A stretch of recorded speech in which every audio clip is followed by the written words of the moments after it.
Olá, aqui novamente o canal Márcia Heloísa em Conte Sua História, para mais uma live, com uma personagem muito especial.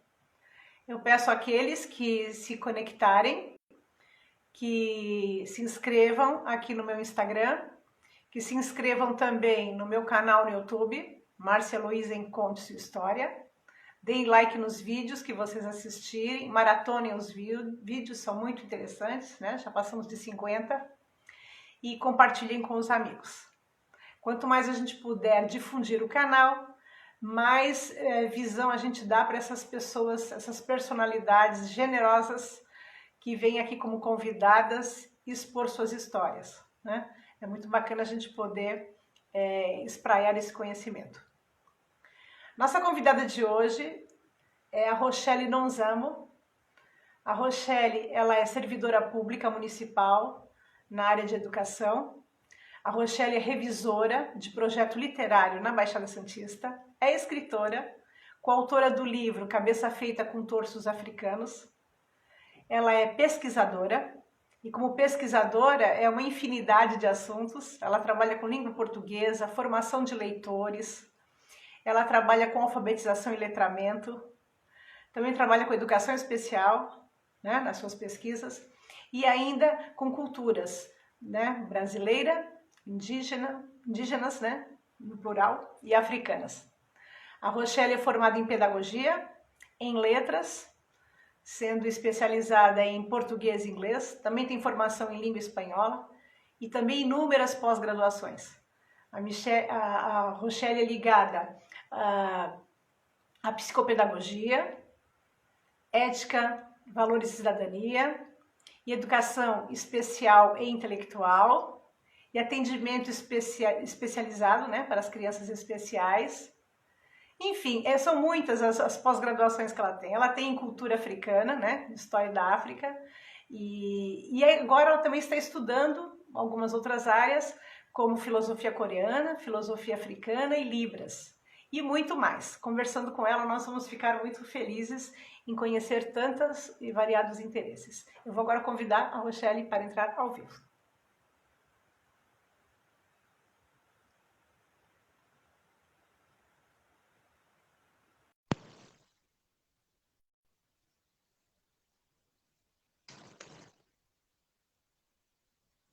Está convidada, Rochelle. Agora você aceita o convite e entra ao vivo conosco.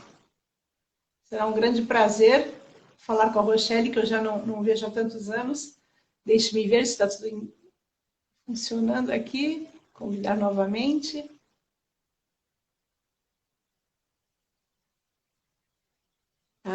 Está convidada. É só você entrar, Rochelle. Eu já te convidei e agora você aceita o convite ou pede para ser visualizada, o que for mais adequado para você. Tudo bem? Você está conseguindo? Está encontrando o pedido? Enquanto a Rochelle não entra, né? Eu já enviei o convite. Eu vou esperando ela entrar. Eu vou falar um pouquinho de como eu conheci a Rochelle. Eu conheci a Rochelle na universidade e ela foi minha aluna, só que eu não tinha nada para ensinar para ela, porque ela sabia muito mais que eu. Deixa eu ver novamente se deu alguma... Ah, sim. Pronto, entrar ao vivo, já está entrando, vamos ver. Já foi aceito o pedido para ser visualizada. Vamos ver se deu tudo certinho. Ah, sim, já está entrando.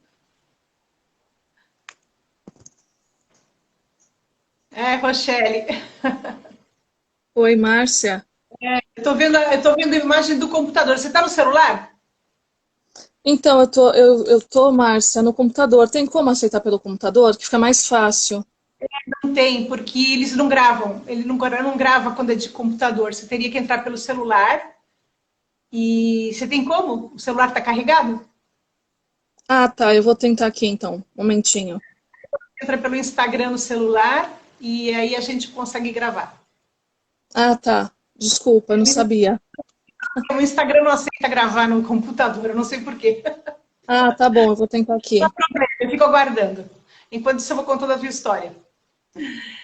Então, foi assim muito bacana conhecer a Rochelle, porque ela era uma pessoa assim que me trazia assim muitas informações, muitas novidades, e ela tem uma qualidade assim de uma gentileza, de uma simplicidade e uma pessoa que não impunha seu conhecimento, né? Eu, por exemplo, sou muito vaidosa. Gosto de aparecer. Eu me chamava de Maria Aparecida.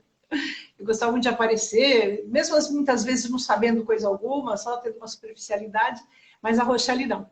A Rochelle é uma pessoa de conhecimentos profundos e mesmo assim, o que a Rochelle faz é se manifestar sempre com muita sobriedade, né?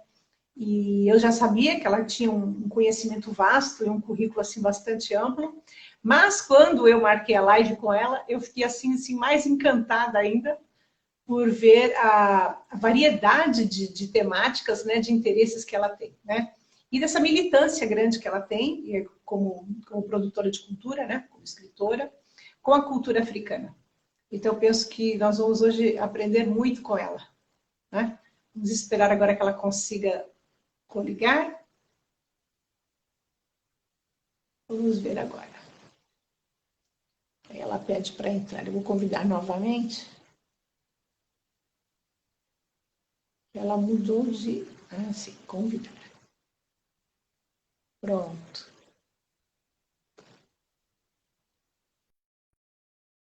Pronto, já está convidada. Agora vamos aguardar que a Rochelle entre. Nós quero agradecer, né? Em pleno sábado, né? Nós temos a Kátia, que sempre é uma fiel escudeira. Sempre que ela está com possibilidade, ela assiste às lives. Então, um grande beijo para a Kátia, né? E agradecer também aqueles que venham assistir o vídeo posteriormente, quando eu postá-lo no YouTube, né? Aqui no Instagram tem esse e-mail maravilhoso para poder gravar as lives, o que foi uma novidade na minha vida, porque eu não sabia como é que eu poderia estar em contato com tantas pessoas interessantes e registrar esses contatos, né? E aí o filho do meu marido, né? Como é que chama quando é o filho do marido? Espera um pouquinho, vou chamar aqui novamente.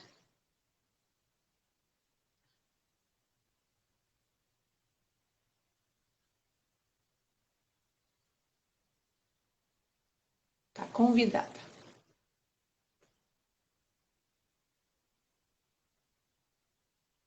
Pronto, está convidada. Vamos ver se agora ela entra. O meu enteado, agora eu lembrei, né? O filho do marido é o enteado. E o meu enteado, então, me ajudou bastante, né? Minha prima Cristiane me colaborou para que eu pudesse realizar esse canal e ele me ajudou tecnicamente, né? Então, eu fico muito agradecida a essas plataformas, né? As pessoas criticam muito as plataformas porque elas usam dos vídeos que nós produzimos, né? Para elas poderem ser uma plataforma de relacionamentos e de busca também de patrocinadores e de propaganda. Mas eu penso que é um jogo justo, é uma troca de favores, né? Eu preciso de um veículo para me comunicar, né? E esses grandes canais sustentam os pequenos, né? Porque a gente está aqui com essa possibilidade. Ah, ela está pedindo para ser visualizada, aceitar, entrar ao vivo, já está aceita. Já foi aceita, Rochelle. Agora penso que logo você entra.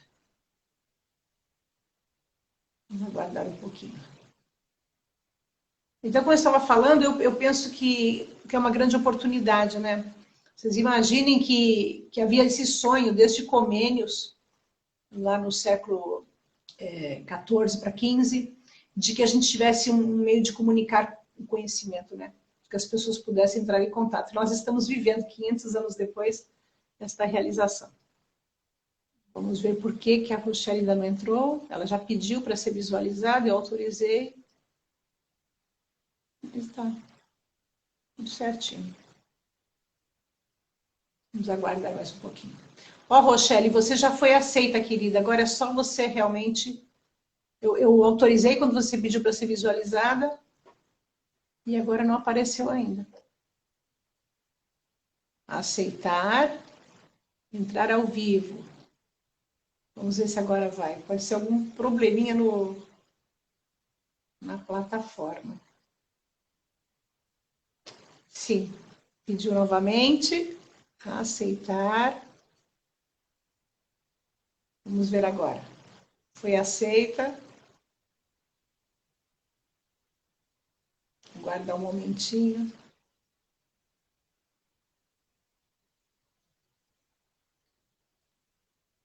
De vez em quando acontecem esses percalços na aceitar. Pode ser problema de conexão também, né? De repente minha conexão não está tão boa. Tá ligadinho, tudo certinho. Se a conexão não estiver tão boa, ela também complica. Eu tô colocando aceitar e ele não entra. Por que não entra? Arte Sacre não pode participar, por quê? Rochelle, dá uma olhadinha se por acaso o Instagram não está atualizado. Porque quando o Instagram não está atualizado, eu não sei explicar isso porque eu não conheço de internet. Quando ele não está atualizado, fica difícil de fazer a conexão. Porque ele não está sendo aceito. Dá uma olhadinha o que é que...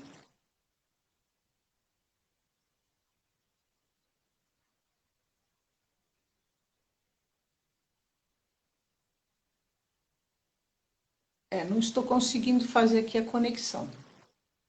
Estou aqui, ok, tá. Então dá uma olhadinha, porque aconteceu com uma outra convidada que o celular dela não tinha atualizado o Instagram e aí nós não conseguimos fazer o registro, que aí ele não autorizava que ela entrasse ao vivo, né? Vamos esperar um pouquinho, ter um pouquinho de paciência, porque vale a pena, porque a Rochelle realmente é uma pessoa fantástica. Agradeço aí Seven Educação, que também entrou. Então, algumas pessoas que são bastante presentes e que nos acompanham, a gente isso, às vezes funciona. É isso mesmo. Tem que ter paciência, né? Eu tenho bastante paciência. Acho que o caso mais clássico aqui foi o da Hilda Pereira, que aliás é um dos vídeos mais assistidos do canal, né? Para um canal pequeno, quando a gente tem mais de 170 visualizações, é assim um sucesso. Porque é um canal pequeno, né? A proposta dele é dar uma vida útil, tanto aqui para a apresentadora, quanto poder divulgar, né? Todas as histórias bacanas. Bom dia e boa tarde, né? É isso mesmo. Para mim aqui já é boa tarde, para vocês é bom dia, né? Vocês estão indo para o almoço e eu estou aqui no meio da tarde já sonhando com a janta. E é isso, né? Vamos ver agora se vai conseguir. Ah, ela está pedindo para ser visualizada. Aceitar, entrar ao vivo. Acho que agora vai. Agora acho que nós conseguimos.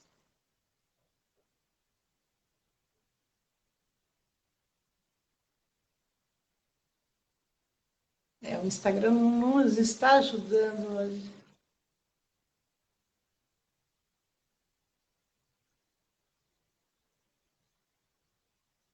Ah, é difícil considerar horário, né? Eu sei, eu sei. E também é o seguinte, aqueles canais grandes, eles fazem gravações nos dias, em dias marcados, né? Por exemplo, às segundas-feiras, tal horário, sai o vídeo.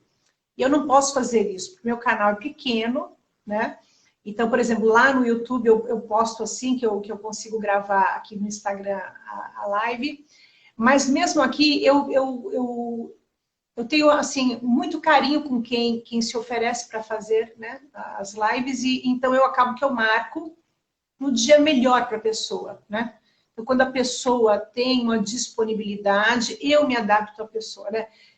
Para vocês, talvez vocês não percebam, mas às vezes tem live ocorrendo às 8 da noite, às 7 da noite aí no Brasil, mas eu estou aqui de madrugada. Tá a família toda dormindo, eu desço assim como uma pessoa suspeita, né? Antepé, desço as escadas, venho aqui para baixo. Eu estou aqui num semi-enterrado. Meu marido tem aqui um estúdio de pintura, né? Que vocês devem ver. Que eu ainda quero fazer uma live com ele, que ele é muito tímido, não aceita. Mas eu venho para cá e aqui eu fico quietinha, às vezes até de madrugada fazendo a live, né? Hoje, por exemplo, aqui são 3 da tarde e ele foi dar uma passeadinha de bicicleta aqui eu moro perto de um bosque, então tem bastante coisa bonita para fazer, né? O filho dele está vendo televisão e eu aqui fazendo a live. E é isso, né? É uma alegria isso, né? E eu que não estou mais trabalhando, eu sinto muita falta, não de trabalhar, é claro. Eu sinto falta das relações humanas, né? Nas escolas, na universidade. Eu também amo pintura, foi um acaso encontrar um pintor para minha vida. Né? Ele pinta óleo, ele até colocou esse quadro aqui na frente de um painel, ele tem um painel aqui de 5 metros que ele está pintando aqui atrás, mas aqui na frente é uma das últimas obras que ele está fazendo agora. Ele falou, coloca ali para ver se alguém dá uma olhadinha. Fazer um pouco de propaganda. Vou tentar aqui novamente chamar a nossa amiga. Convidar. Convidada. Agora você pede para entrar. Vamos ver se agora a gente consegue. Né? Agora você pede de novo, Rochelle. A Kátia está dizendo que é lindo. E é mesmo. Ele tem... Eu estou com ele já há 13 anos e eu vi que ele evoluiu muito nos últimos tempos, porque ele foi operário a vida inteira e pintava como diletante no fim de semana, né? Chegou a fazer alguns cursos de arte na juventude, mas como operário, a fábrica destrói um ser humano, né? Ele saía de lá a cavar. Agora a Rosé entrou, eu contando fofocas da minha vida privada. Contando a vida. Bacana. Agora sim, né? Tá para ouvir direitinho? Tá ótimo, querida. Agora a gente vai conseguir gravar. Quer dizer, já estamos gravando. Ai, desculpa, porque eu entrei pelo computador, porque para mim é mais fácil, né?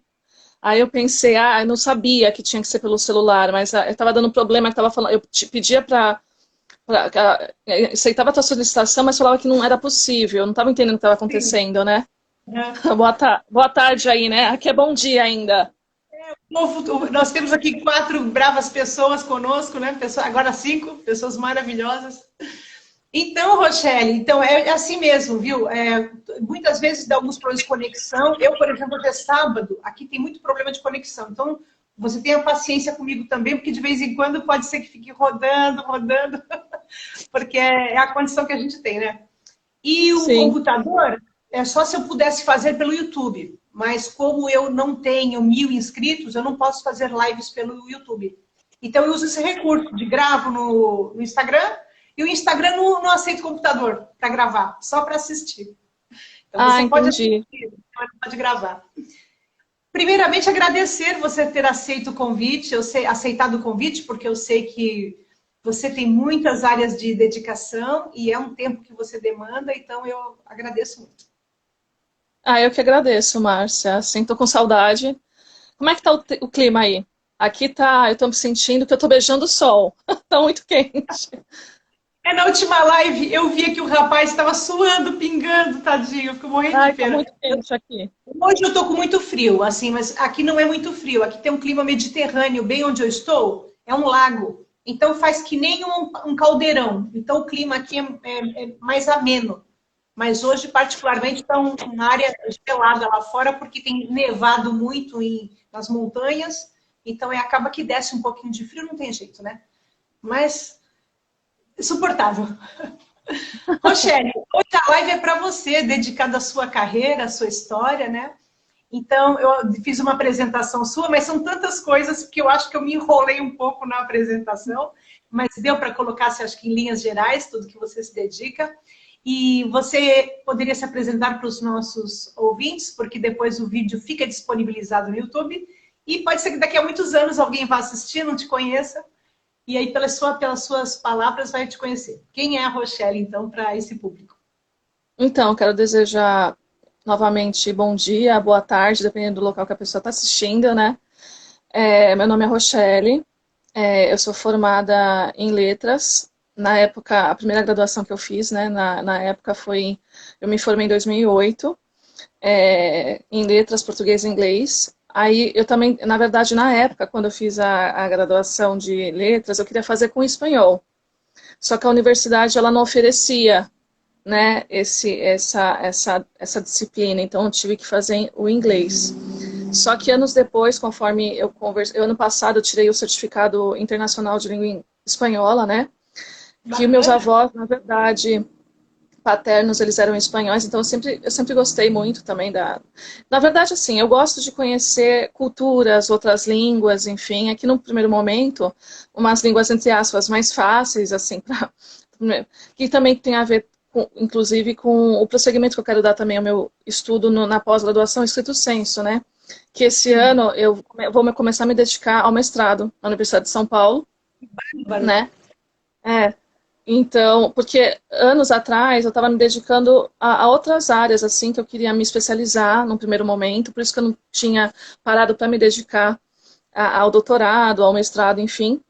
E ano passado eu tive a felicidade de passar, né? Eu tentei pela primeira vez, eu falei, eu queria fazer uma universidade pública, eu acredito que os nossos espaços têm que ser esse, né? Eu luto também para que meus alunos consigam também fazer a universidade pública. Eu tenho alunos que, inclusive, fazem já a graduação na USP e em outras universidades Que aqui no orgulho. Brasil, né? Porque eu também fui professora de cursinho pré-vestibular, né? Então, assim, eu tenho uma experiência na área de educação infantil, Fundamental 1 e 2. O Fundamental 1, para quem não é da área de educação, seria o primeiro ao quinto ano, e o Fundamental 2, hoje, atualmente, seria o sexto ao nono. Na minha época, ainda era É. primeiro ao quarto, sexto ao oitavo, né? Não tinha ainda, e o ensino médio também.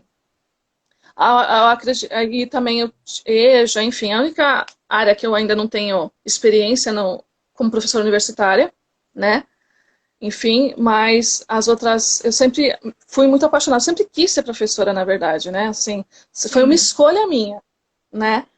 E então, depois que eu me formei, por que eu resolvi fazer pedagogia? Porque quando eu comecei a trabalhar nas escolas como professora de língua portuguesa, eu observava que meus alunos do sexto ao nono, eles muitas vezes chegavam nessas séries, às vezes ainda não lendo, não alfabetizados, né, com muitas dificuldades. Então, isso começou a me colocar em desafios e eu acreditava que a pedagogia, e realmente me auxiliou muito, né, porque me deu uma base muito importante para o meu trabalho. Então, foi muito fundamental para eu conseguir trabalhar também com esses jovens e adultos que não foram alfabetizados no momento Sim. anterior, na escolarização. Então, e por isso que uma das questões que eu entrei na pedagogia foi isso, né? Foi um Entendi. dos motivos, né? Porque, na verdade, a minha área também de desafio, pesquisa, enfim, que eu trabalho atualmente, é fazer com que esses alunos eles sejam emancipados, tenha a emancipação linguística e leitora deles, né? Certo. E que ainda eu acredito que ainda o Brasil ele ainda precisa muito rever como é que está tendo esse ensino, porque assim, quando eu falo em linguagem, a linguagem não é só na língua portuguesa, obviamente, né? Mas é como eu leio um texto na disciplina de física, de biologia, de química, matemática também. Então, assim, muitas vezes as Certo. pessoas acreditam que é só a língua portuguesa, mas não, né? Então, assim, isso sempre me despertou. Eu sempre gostei muito de ler, né? E aqui em casa, quem despertou isso em mim desde a infância foi minha mãe, porque minha mãe ela tinha uma estante de livros que era, na verdade, uma herança que ela tinha do tio dela. Então, com ela também. Então, eu sempre fui apaixonada por literatura, né? Tanto é que hoje, assim, o meu foco maior de estudo, pesquisa que eu sou Sim. apaixonada é literaturas africanas, brasileiras, indígenas, coreana também, enfim, que eu sou apaixonada. E também fui a filosofia. Por que filosofia? Filosofia é uma disciplina que todo estudante deveria ter no currículo. Eu tive a sorte de ter. Nós sabemos que, lamentavelmente, né, tá havendo uma reforma também no ensino médio, algumas mudanças que eu acredito que você esteja a par, tá, apesar de que não está Mais aqui, ou menos. É. né? Então, assim, a filosofia, tudo a minha formação humana, né, cidadã, eu devo muito também à área de filosofia.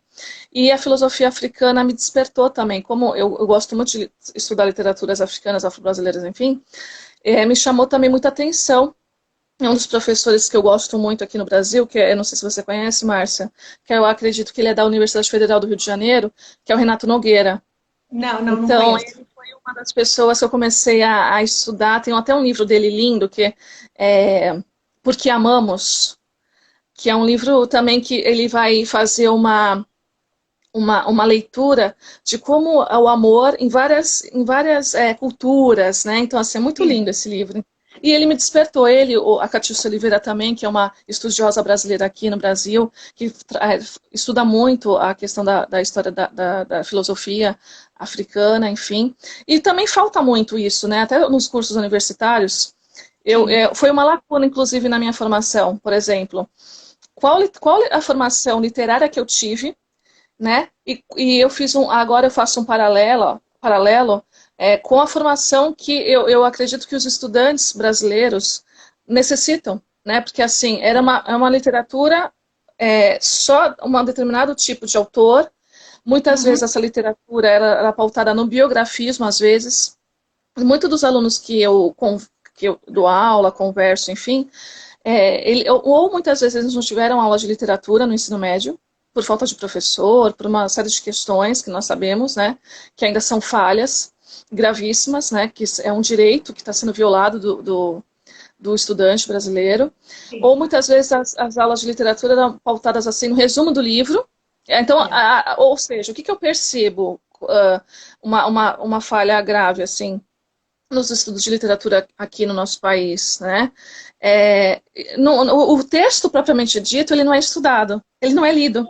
Olha, eu, que sou bem Né? mais velha que você, eu lembro que Camões, nós lemos um poema do Camões, e aí a professora resumiu com o livro que ela adotava os Lusíadas, e depois ela mandava saber para que parte era virada, para que lado era virada a cabeça do pelicano na obra original. Eu não vi nem a original, nem a não original, entende? E eu tirava É, 10 em todas as provas, mas eu não sabia nada, porque era uma coisa de memorização e não despertava. E em comparação, de um outro lado, no segundo ano, nós tivemos a irmã da professora Carmen Lídia, professora Ana Maria, que ela nos fazia ler e apresentar para a classe. Então, tanto a Ana Maria quanto a Maria Olímpia, depois, que também é uma famosa supervisora de ensino em Santos, elas nos faziam ler e explicar para a classe o que nós lemos e nós conversávamos sobre os livros. Mas você veja a diferença, né? Quer dizer, um professor pode escolher realmente te sim. estimular a leitura e ler realmente a obra, ou fazer essa coisa de decorar, como você disse, o biografismo, né? Porque às vezes a impressão que eu tenho, né, enquanto leitora, não vou nem falar como professora, é que às vezes as pessoas trazem uma imagem de que eu preciso conhecer a vida do autor para compreender o texto. E não tem nada a ver. Quer dizer que eu não vou conseguir ler uma obra de determinado autor porque eu não conheço a vida dele. É uma coisa assim que. É mais Então uma isso me inquieta curiosidade, né? muito. É mais uma curiosidade, porque se você pegar Rousseau, por exemplo, o Rousseau tem uma vida que não combina com nada que ele fez do ponto de vista escrito. Então, muitas vezes até Né? desanimam do que ele propõe como educação, tendo em vista que ele não quis educar nem os próprios filhos, né? Então, eu concordo com você, que às vezes a biografia mais atrapalha do que ajuda. Né? Não que a biografia ela não possa ser conhecida pelas pessoas, nada Sim, disso que eu sim, estou sim. falando, né? Mas o que o meu ponto de vista, a minha criticidade em relação ao que está sendo feito, a gente está no século XXI, né? Em 2022, e o ensino continua muitas vezes gestando é, formatos, metodologias passadas, né, que têm que ser revistas, com urgência, inclusive. Então, ainda nessa questão da minha graduação em letras, qual que foi a lacuna? Quando eu comecei eu fiz parte do EduCafro, que é um cursinho pré-vestibular, Ah, e, né, em qual cidade? e Em qual cidade? Em a Santos? primeira foi Santos, a primeira foi em Santos, aí depois eu fui para São Vicente. E fiz uma É. participação especial em Praia Grande, que eu fiz uma oficina lá sobre literatura de autores, eu peguei um período histórico e trabalhei com alguns escritores com esses alunos, né? Então, voltando no que eu estava falando sobre literatura, quando eu fiz a graduação, eu percebi que faltava na minha formação. Eu também comecei a fazer uma leitura crítica também da minha formação no ensino fundamental, desde a educação infantil até o ensino médio, da minha formação, o meu conhecimento em relação, quais são as minhas literaturas, o meu conhecimento em relação às literaturas que estavam sendo produzidas por autores negros no Brasil, e em outras partes na América Latina, no continente africano, a minha formação também em relação à literatura indígena. Então, assim, pouquíssimos foram os autores que eu cheguei a conhecer, né? Assim, na minha formação, eu tinha uma formação sólida, eu li realmente os livros, eu tive a sorte de lê-los na íntegra, né? Eu nunca fui de resumo, tive excelentes professores de literatura, porém faltou, vejo isso, uma formação mais plural, mais diversa, né? Que dialogue com que... Porque eu vejo isso, inclusive isso vai ser a minha linha de pesquisa na Universidade de São Paulo, né? Essa emancipação literária que eu falo, porque essa formação, né, esse conhecimento que nós podemos ter a partir dessas literaturas, ela é tão importante para a formação cidadã, crítica, humana, do ser humano, né? O Antônio Cândido tratava dessa questão, né? Porque a literatura é como direito humano. Entendo. A literatura, e que ela não é tratada como direito humano, né? De que forma? Isso também é uma questão que eu fico refletindo muito. De que forma que esse trabalho está sendo feito desde a educação infantil? Sim, porque a literatura representa exatamente como a gente vive, né? Ali a gente vai encontrar o outro, né? A gente vai encontrar aquele que a gente não encontra no cotidiano. E ali você, quando começa a ler e viver a vida dos outros personagens, as coisas que eles estão relatando para você, né? Quando você lê Carolina de Jesus, né? O Arte do Despejo, você vai para aquele mundo que você não tem acesso nenhum. Se você não lê, aquilo não existe para você, né? Às vezes é a única forma de encontrar aquele mundo, né? E eu tive a felicidade de, ao longo da minha trajetória, conhecer muitos autores também. Eu conheci Milton Ratum, conheci Moacir Scliar, Patrícia Seco, conheci também autores Esmeralda Ribeiro, perdão, Márcio Barbosa, Cidinha da Silva. Então, assim, eu consigo ter contato com esses autores também, sabe? É tão interessante isso, né? Eu, enquanto leitora. Sim.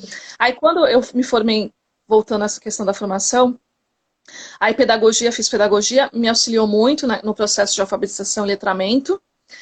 E depois, uma área também que me chamou muito a atenção, que eu trabalho atualmente com ela também, educação especial. Então, né? Você trabalha na área? Também trabalho atualmente na área. Né? Eu trabalho na área de educação especial desde 2018. Que bacana. Desde 2018. Então, aí eu fui fazer um curso... Dentro da rede pública? Isso, dentro da rede pública. Um dos meus cargos é educação especial. E eu fui fazer um curso na UFSCar, né, que ele tratava, que também foi importante para mim, como trabalhar a alfabetização e letramento com alunos autistas, surdos cegos, com paralisia cerebral, né? Então, isso também, porque quando eu também ainda continuo sendo professora regular, do ensino regular, que seria a sala de aula ainda, né? Que eu também faço hoje, atualmente, eu trabalho com atendimento especializado, mas eu também tinha alunos autistas, enfim, e isso começou a despertar em mim como trabalhar, né, assim, envolvê-los. Estou trabalhando um determinado tema, e quando eu trabalho esse tema com esse aluno, também incluí-lo, né, então, assim, essa é uma preocupação que eu tenho, né. Então, por isso que eu também trabalho Libras, porque é importante, uma coisa que eu comecei a me despertar até em casa, as embalagens de produtos, né? Será que elas tem para pessoas que, por exemplo, ali é o Braille, por exemplo? Sim. Isso eu comecei a investigar na minha própria casa, e eu percebi que nem todas as embalagens têm isso. Então, mesmo eu não precisando, né, não fazendo uso do Braille, é uma luta nossa também fazer com que as empresas, né, tenham esse olhar. Então, assim, isso que eu vejo de mais importante, né? Então, hoje, essa luta também é minha, né? Ela deveria ser de todas das pessoas, da sociedade O civil, que você enfim. quer é a universalização do direito à leitura, né? Isso, essa acessibilidade, né? E eu percebi, assim, olhando muitos produtos, muitas marcas, não tem isso. Então, isso também foi algo que começou a me despertar, né? Então, uma parte do meu período eu trabalho com sala regular, e na outra Certo. parte eu trabalho com atendimento especializado. Aí eu trabalho com alunos autistas, com deficiência intelectual, enfim, que faz parte, e que eu continuo até hoje, né? Também investindo em conhecimento para fazer com que, também despertar nos responsáveis que eles corram atrás também dos seus direitos, né? Que esses direitos não sejam violados nem dentro da escola, nem fora dela. Porque também é uma luta constante, né? Aqui eu tive uma live com a Maria Emília Abreu e ela também trabalha bem nessa linha que você está colocando, né? De promover justamente essa conscientização dos direitos que as pessoas têm a esse atendimento especializado, né? Isso. Aí, depois que eu me formei, continuei fazendo cursos em relação a essa questão. Libras, atualmente, é minha foco de concentração. Só que ABA também, que é uma área também que eu estou estudando, que tem relacionada com a educação especial. Só que esse ano e o outro, eu vou me dedicar mais agora, porque vai exigir muito de mim, né? É o mestrado. Porque hoje em dia, o mestrado muitas vezes eu penso, Márcia, não sei na sua época, que muitas vezes ele não é feito para o professor que está no chão da sala de aula. Não, não Porque, é na mesmo. verdade, Aliás, nós né, somos criticados porque a gente trabalha demais. porque agora a dificuldade que eu penso não foi nem ter passado na universidade. A dificuldade é conseguir com que as prefeituras que eu trabalho me liberem nos dias da aula. Olha que loucura, né? Para que eu consiga participar. E tem a questão dos créditos também. Então eu vou ter que pensar muito bem como é que Não, vai não ser. existe nenhuma bolsa remunerada dentro da estrutura? Não existe uma bolsa remunerada para o funcionário que vai se especializar? Existe, na verdade, leis, tem a lei federal e também tem a lei municipal, e aqui demora um pouco, né, esse trâmite de... Eu entrei em fevereiro, estou esperando a resposta, preciso da resposta logo em março, porque minhas aulas começam no dia 1º de abril, mas, assim, eu percebo que... Por isso que eu demorei um pouco para chegar nessa parte do estrito sensu, entendeu? Porque antes eu sou concurseira. Eu fiz muito concurso, eu não parei de fazer concurso. Então eu fui trocando de cargo, assim, eu não tenho medo de mudança, eu tenho medo que as coisas não mudem. Eu sou assim. Então eu trabalhei em várias prefeituras, tal. Aí eu fui deixando a parte, porque eu tinha duas que eu queria mesmo, assim. Aí quando eu consegui, que eu abri o concurso, eu passei, fui chamada, convocada. Aí agora eu tô mais tranquila, entendeu? Eu fiz um outro que em breve na verdade, eu vou trabalhar exclusivamente com a área de educação especial. Eu acredito que daqui a 2, 3 anos eu vou já trocar um dos meus cargos e vou ficar a maior parte do meu tempo com isso. E também focada também, em cursinho para vestibular, trabalhando também na área de literatura. E também tive a felicidade de ser revisora de um projeto também bacana de um amigo meu aqui da Baixada, né, de poemas. E também em breve eu vou fazer com ele. A gente pensa em fazer um clube de leitura aqui para fomentar também, mas o nosso clube de leitura ele é focado em literaturas africanas, afro-brasileiras e indígenas. Bacana. Né? Você acompanha aqui no Instagram o canal Cara Leitura, da Camila Chiara? Aliás, Sim. que é o Vieira. Porque agora você faz uma linha bem demarcada, né? Que com a literatura africana, né? Enquanto que o dela é em geral, né? Trabalha muito com a poesia, né? O canal dela, né? Mas é bacana isso, né? Essas iniciativas que vocês têm, que eu nem imaginava. Assim, são coisas que a minha geração acho que nem trabalhou. Nós tínhamos muito, eram fanzines, eram uns livrinhos mimeografados que o Valdir Alvarenga distribuía, ele fazia letras, fazia pedagogia, eu lembro dele vendendo os livrinhos dele ali, sabe? A gente lia ali mesmo no pátio da universidade. É uma outra época, né? Vocês já têm uns meios tecnológicos que facilitam mais, né? E essa coragem também de criar os projetos, né? E de realizá-los. Eu acho que é muito mais política. A atitude de vocês é muito mais política. Isso. E, na verdade, esse projeto, a princípio, com a vacina, né? Eu já estou com as 3 doses tomadas, vacinem-se, porque tem pessoas que são anti-vacina, você sabe. Não sei se você tem convidado todo um debate. Tem muito. Tá bem complicado aqui a situação, assim, já vem piorando há alguns anos, é que infelizmente tá desde o federal, né, que não valoriza, enfim. Sim. E eu tenho também esse trabalho aqui, deixa eu ver se eu consigo mostrar para você. Sim, eu fui procurar na internet, achei inclusive uma dissertação de mestrado sobre o assunto, sobre os torsos africanos. Isso, eu fiz esse trabalho com uma professora de uma das redes que eu trabalho, também da área de língua portuguesa, maravilhosa, e uma arte educadora. Eu não sei se você chegou a conhecer, Márcia, na época que você morava aqui, acho que você chegou a morar em Santos, né? A Casa de Cultura da Mulher Negra. Sim. E era uma casa, então, e eu cheguei na época que eu ainda estudava em letras, na época da graduação de letras, eu frequentava essa casa, né? E na época eu buscava não só também estudar autores africanos, enfim, negros brasileiros, mas também eu gostava, uma das áreas também que eu gosto muito de ler é feminismo negro, feminismo, enfim. E lá tinha um acervo fantástico, né? Cheguei a conhecer a escritora Alzira Rufino, que é uma referência para mim. E a Urivani, que foi uma das... E assim, ela fez um trabalho lindo, né? Assim, de gráfico. Ela é uma pessoa que ela tem um talento. E, inclusive, ela que foi responsável, né, por esse... Belíssimo, então, teve até na época um lançamento que nós fizemos. Enfim, foi muito bacana. Esses anos todos eu tenho... as pessoas encontram o livro? Então, atualmente é comigo. Comprar comigo. Conversar. Então, eu vou colocar, quando eu fizer o descritivo do vídeo, eu vou escrever que a aquisição do livro com você. Isso, se elas tiverem interesse.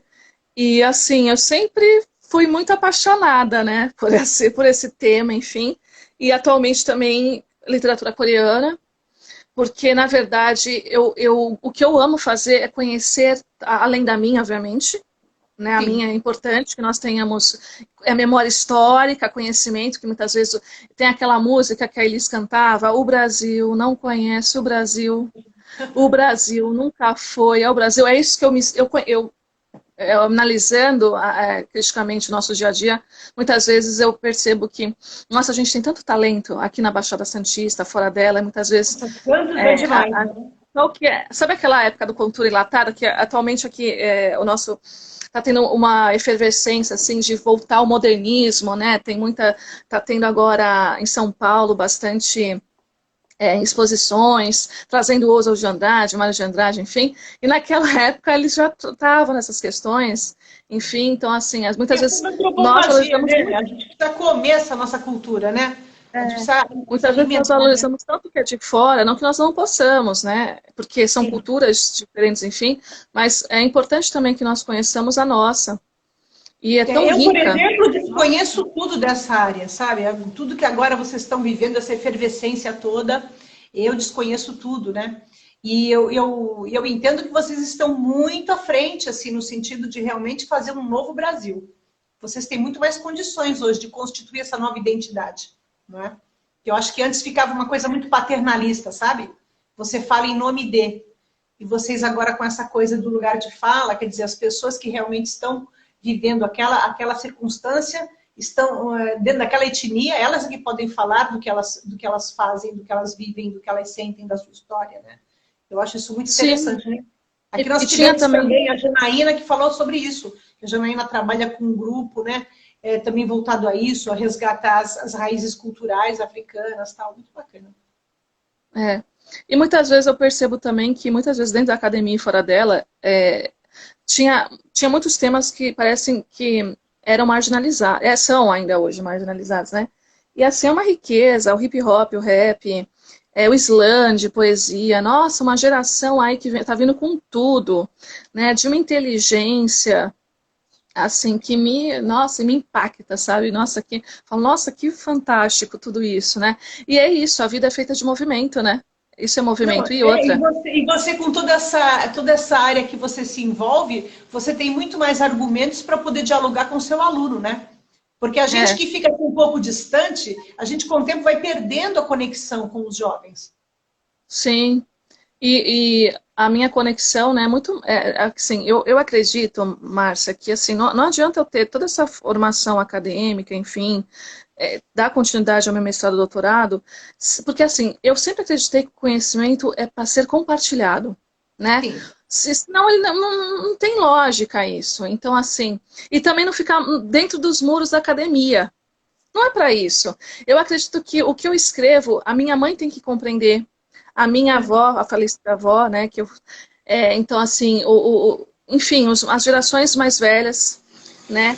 Que lamentavelmente, por várias questões, até enfim, históricas, desigualdade, não tiveram condições de... Quando eu chego numa universidade ou num determinado espaço, eu penso com tantas mulheres que lutaram para estar lá, sabe assim? Eu Sim. entro naquele espaço, é como se eu fosse múltiplas, várias delas ali, em um corpo só. Então, assim, toda essa luta... Então, eu falo a responsabilidade de estar ali. E eu não quero só eu estar ali, não, eu quero que outras pessoas estejam ali. Né? Sim. E esse pensamento, lamentavelmente, não é todo mundo que pensa assim, né? Ah, não, eu quero ter para guardar esse conhecimento. Não, não é para isso. Tanto é que não sei se você percebeu que eu não sou uma pessoa muito midiática, eu preciso mudar isso. Até os povos me cobram muito, né? Eu ainda E não. é uma certa contradição com toda essa sua novidade, essa sua modernidade, é que você está muito nos movimentos ao vivo, né? Você está nos movimentos em Então, loco, né? Não nessa... Porque aqui também é um mundinho podre, quer dizer, o mundinho da internet também é um mundinho podre. A Seve Educação está falando, adorei ouvir vocês falando. Aliás, ontem foi o lançamento do livro, né? Acho que é um livro também que ela publicou ontem, se que eu não na me engano. verdade, assim, as redes que eu tenho, né, para o pessoal que está assistindo, é mais o Facebook, que, Aham. assim, e o Twitter, que eu tenho, assim, eu falo pouco ali, mas... E o Facebook, só que assim, o Instagram ainda não, mas eu acho que eu vou ter que migrar mais tarde pro... É que assim, que nem você falou, ali no meu Facebook, eu não tenho esse problema, assim, de postar as coisas e tal, mas eu vejo que ele é Aham. construído mais pelas pessoas que eu adoro. Se você entrar no meu perfil, você vai ver que as pessoas que constroem o Facebook, que elas vão colocando mensagem ali, eu acho isso incrível, e compartilhando coisas comigo, é que muitas vezes eu tô tão envolvida, como você fala, no ao vivo, no estar ali na ação, Sim, que sim. muitas vezes para mim eu acabo deixando de lado, porque assim tem um público também grande que eu posso atingir dentro do espaço das Aham. mídias sociais, enfim. Só que eu estou tão envolvida com a ação do fazer, estar nos espaços, que eu acabo deixando de É que lado essa... você encontra significado naquilo que você está fazendo, que era para isso Isso, exatamente que você está envolvida em tudo isso. Você está estudando, pesquisando, envolvida para que isso aconteça. Só que pessoas isso, como você têm que ser ouvidas, né? Porque assim, a gente observa que grande parte do tempo, toda essa mídia está focada nas mesmas pessoas de sempre, que tem sempre os mesmos discursos, que são famosinhas. Mas falta a gente ouvir pessoas do cotidiano, porque não tem só gente inteligente, como você disse, na academia, ou porque publicou grandes livros aí que são lidos pelo Brasil inteiro, são best-sellers, não. Como pessoas que estão publicando livros como você, né, com profundidade, com seriedade, que muitas vezes não tem espaço. Então, talvez você, mergulhando um pouco mais nesse universo, você vai poder espraiar mais ainda todo esse seu discurso, né? Estão sim. concordando com a gente. Com o tempo eu pretendo me dedicar também em uma parte, mas também porque assim, nos últimos 2 anos também aconteceram algumas coisas no ponto de vista da minha vida pessoal. A minha avó faleceu no ano retrasado, então isso me trouxe, eu fiquei praticamente 2 anos realmente desconectadíssima de tudo e de todos, assim. E logo em seguida eu tive chikungunya e Covid. Então, assim, e na época que eu tive Covid, Chikungunya, meu é, Deus. e na época que eu tive Covid, era naquela época que a minha idade ainda não podia se vacinar, não tinha Sim. chego ainda a minha faixa etária. E quando o governador liberou para todos os professores, eu já estava com Covid. Aí é meu pensamento, né? O que que acontece? Passa por tudo na claro. cabeça, né? Não vou sobreviver, enfim. E eu estava muito preocupada com a minha mãe, que eu moro com ela, né? Minha mãe é do grupo de risco. Sim. Então, eu fiquei muito... Aí meu cabelo também caiu todo. Esse cabelo aqui que está, na verdade, eu perdi cabelo. Não tinha mais cabelo na minha... Eu fiquei praticamente careca. Então, eu tô Com a voltando, porque eu tinha Covid? cabelo Com a Covid? como sequela do Covid, né? Nossa, eu não Então, sabia disso. Será que pelo isso, estresse? eu fiquei... Não, é que uma das sequelas do Covid é a perda de cabelo. Não sabia. É, e assim, agora que tá voltando, que eu tinha cabelo comprido e tal, eu fiquei com depressão praticamente, assim, fiquei muito mal. Imagino, porque para a É, mulher tem um papel muito importante na nossa sociedade, né? É uma sim. identidade feminina, né? Eu E eu entendo. fiquei muito mal, enfim. Aí depois eu consegui melhorar. Aí aí eu fiquei com problema nas articulações em decorrência do chikungunya. E isso foi. Aí depois que eu voltei Shelley, realmente a fazer uma live, assim, a primeira live que eu retorno a fazer é contigo, né? Porque eu tinha sim. feito algumas antes da pandemia, antes de tudo isso acontecer. Não, inclusive na Uhum. própria pandemia, eu acho. Foi. Aí, agora que eu estou voltando, né, assim, a esses espaços também de mídia, fazendo lives, enfim, tendo contato Uhum. com esses outros públicos, enfim, né, que fazem parte dessa. Mas assim, foi muito complicado, né? É a E eu colega que vai, estava escrevendo que com ela a mesma coisa aconteceu, né? Quer dizer, é que eu não, tomei ela está remédio, confirmando. eu fui. O remédio que eu tomei agora é difícil, agora não cai mais, assim, agora é só deixar crescer, né? Mas foi Uhum. isso que aconteceu. Então, assim, eu ia me voltar também, como eu falei para você, a esse espaço de, sabe, de Sim. divulgar também mais essa parte Ai, do mas você trabalho. também não tinha condições, né, Rochelle? Você tinha Eu que não cuidar tinha de você naquele condições. momento, né? Isso. Mas me Então, diga, como você conseguiu conviver com tudo isso, trabalhando? Foi muito difícil, né? olha, eu acredito que para quem é professor, né, falar pela minha profissão, enfim, foi muito desgastante, porque o ensino remoto, as pessoas não compreendem que muitas vezes nem todo estudante tem acesso à internet, a um Sim. celular, a um notebook. Então, durante praticamente 2 anos que nós ficamos no ensino remoto online, eu ficava muito preocupada, sabe? Com a saúde mental dessas famílias, desses Sim, sim. estudantes, com a dos próprios colegas da minha profissão, porque foi difícil. Eu trabalhei o triplo do que eu trabalharia, porque já não é um trabalho que exige, né? Do Sim. professor, mesmo nós estando no presencial, mas no remoto foi muito difícil. Então, assim, eu conversava com minhas amigas, enfim, até com a própria Rosângela que fez live aqui com você. Então, assim, foi desgastante. Porque muitas vezes as outras pessoas também, os alunos, os pais de alunos, no final de semana, também passava a ser também dia letivo, entre aspas, né? Então, assim, Sim. não tinha horário, de madrugada, telefonema, tirar dúvida. Então, assim, foi muito complicado. E mais complicado ainda um país que não investiu em absolutamente, do ponto de vista federal, estadual e municipal, Sim. em absolutamente, praticamente, é uma vergonha, né? Porque não adianta florear ou não analisar criticamente a sociedade na que eu estou, no país que eu estou, né? Sim. Milhares de pessoas. E outra, além disso, eu fiquei pensando, várias famílias perderam emprego, a questão da alimentação, né? A questão da fome, como é que tá? Então, assim, é Aumentou muito a muito difícil. pobreza, né? A pobreza aumentou, né? Isso, e foi mais difícil para esses estudantes, porque assim, o que eu percebo que isso ficou mais do que flagrante, né, no ensino remoto, é a questão do analfabetismo funcional. Sim, É a porque as pessoas não questão, entendem nada, né? É incrível. Quando não entendem o que leem, não entendem o que escutam. É uma coisa isso, assustadora. é E pessoas assustador, influentes, e é assustador.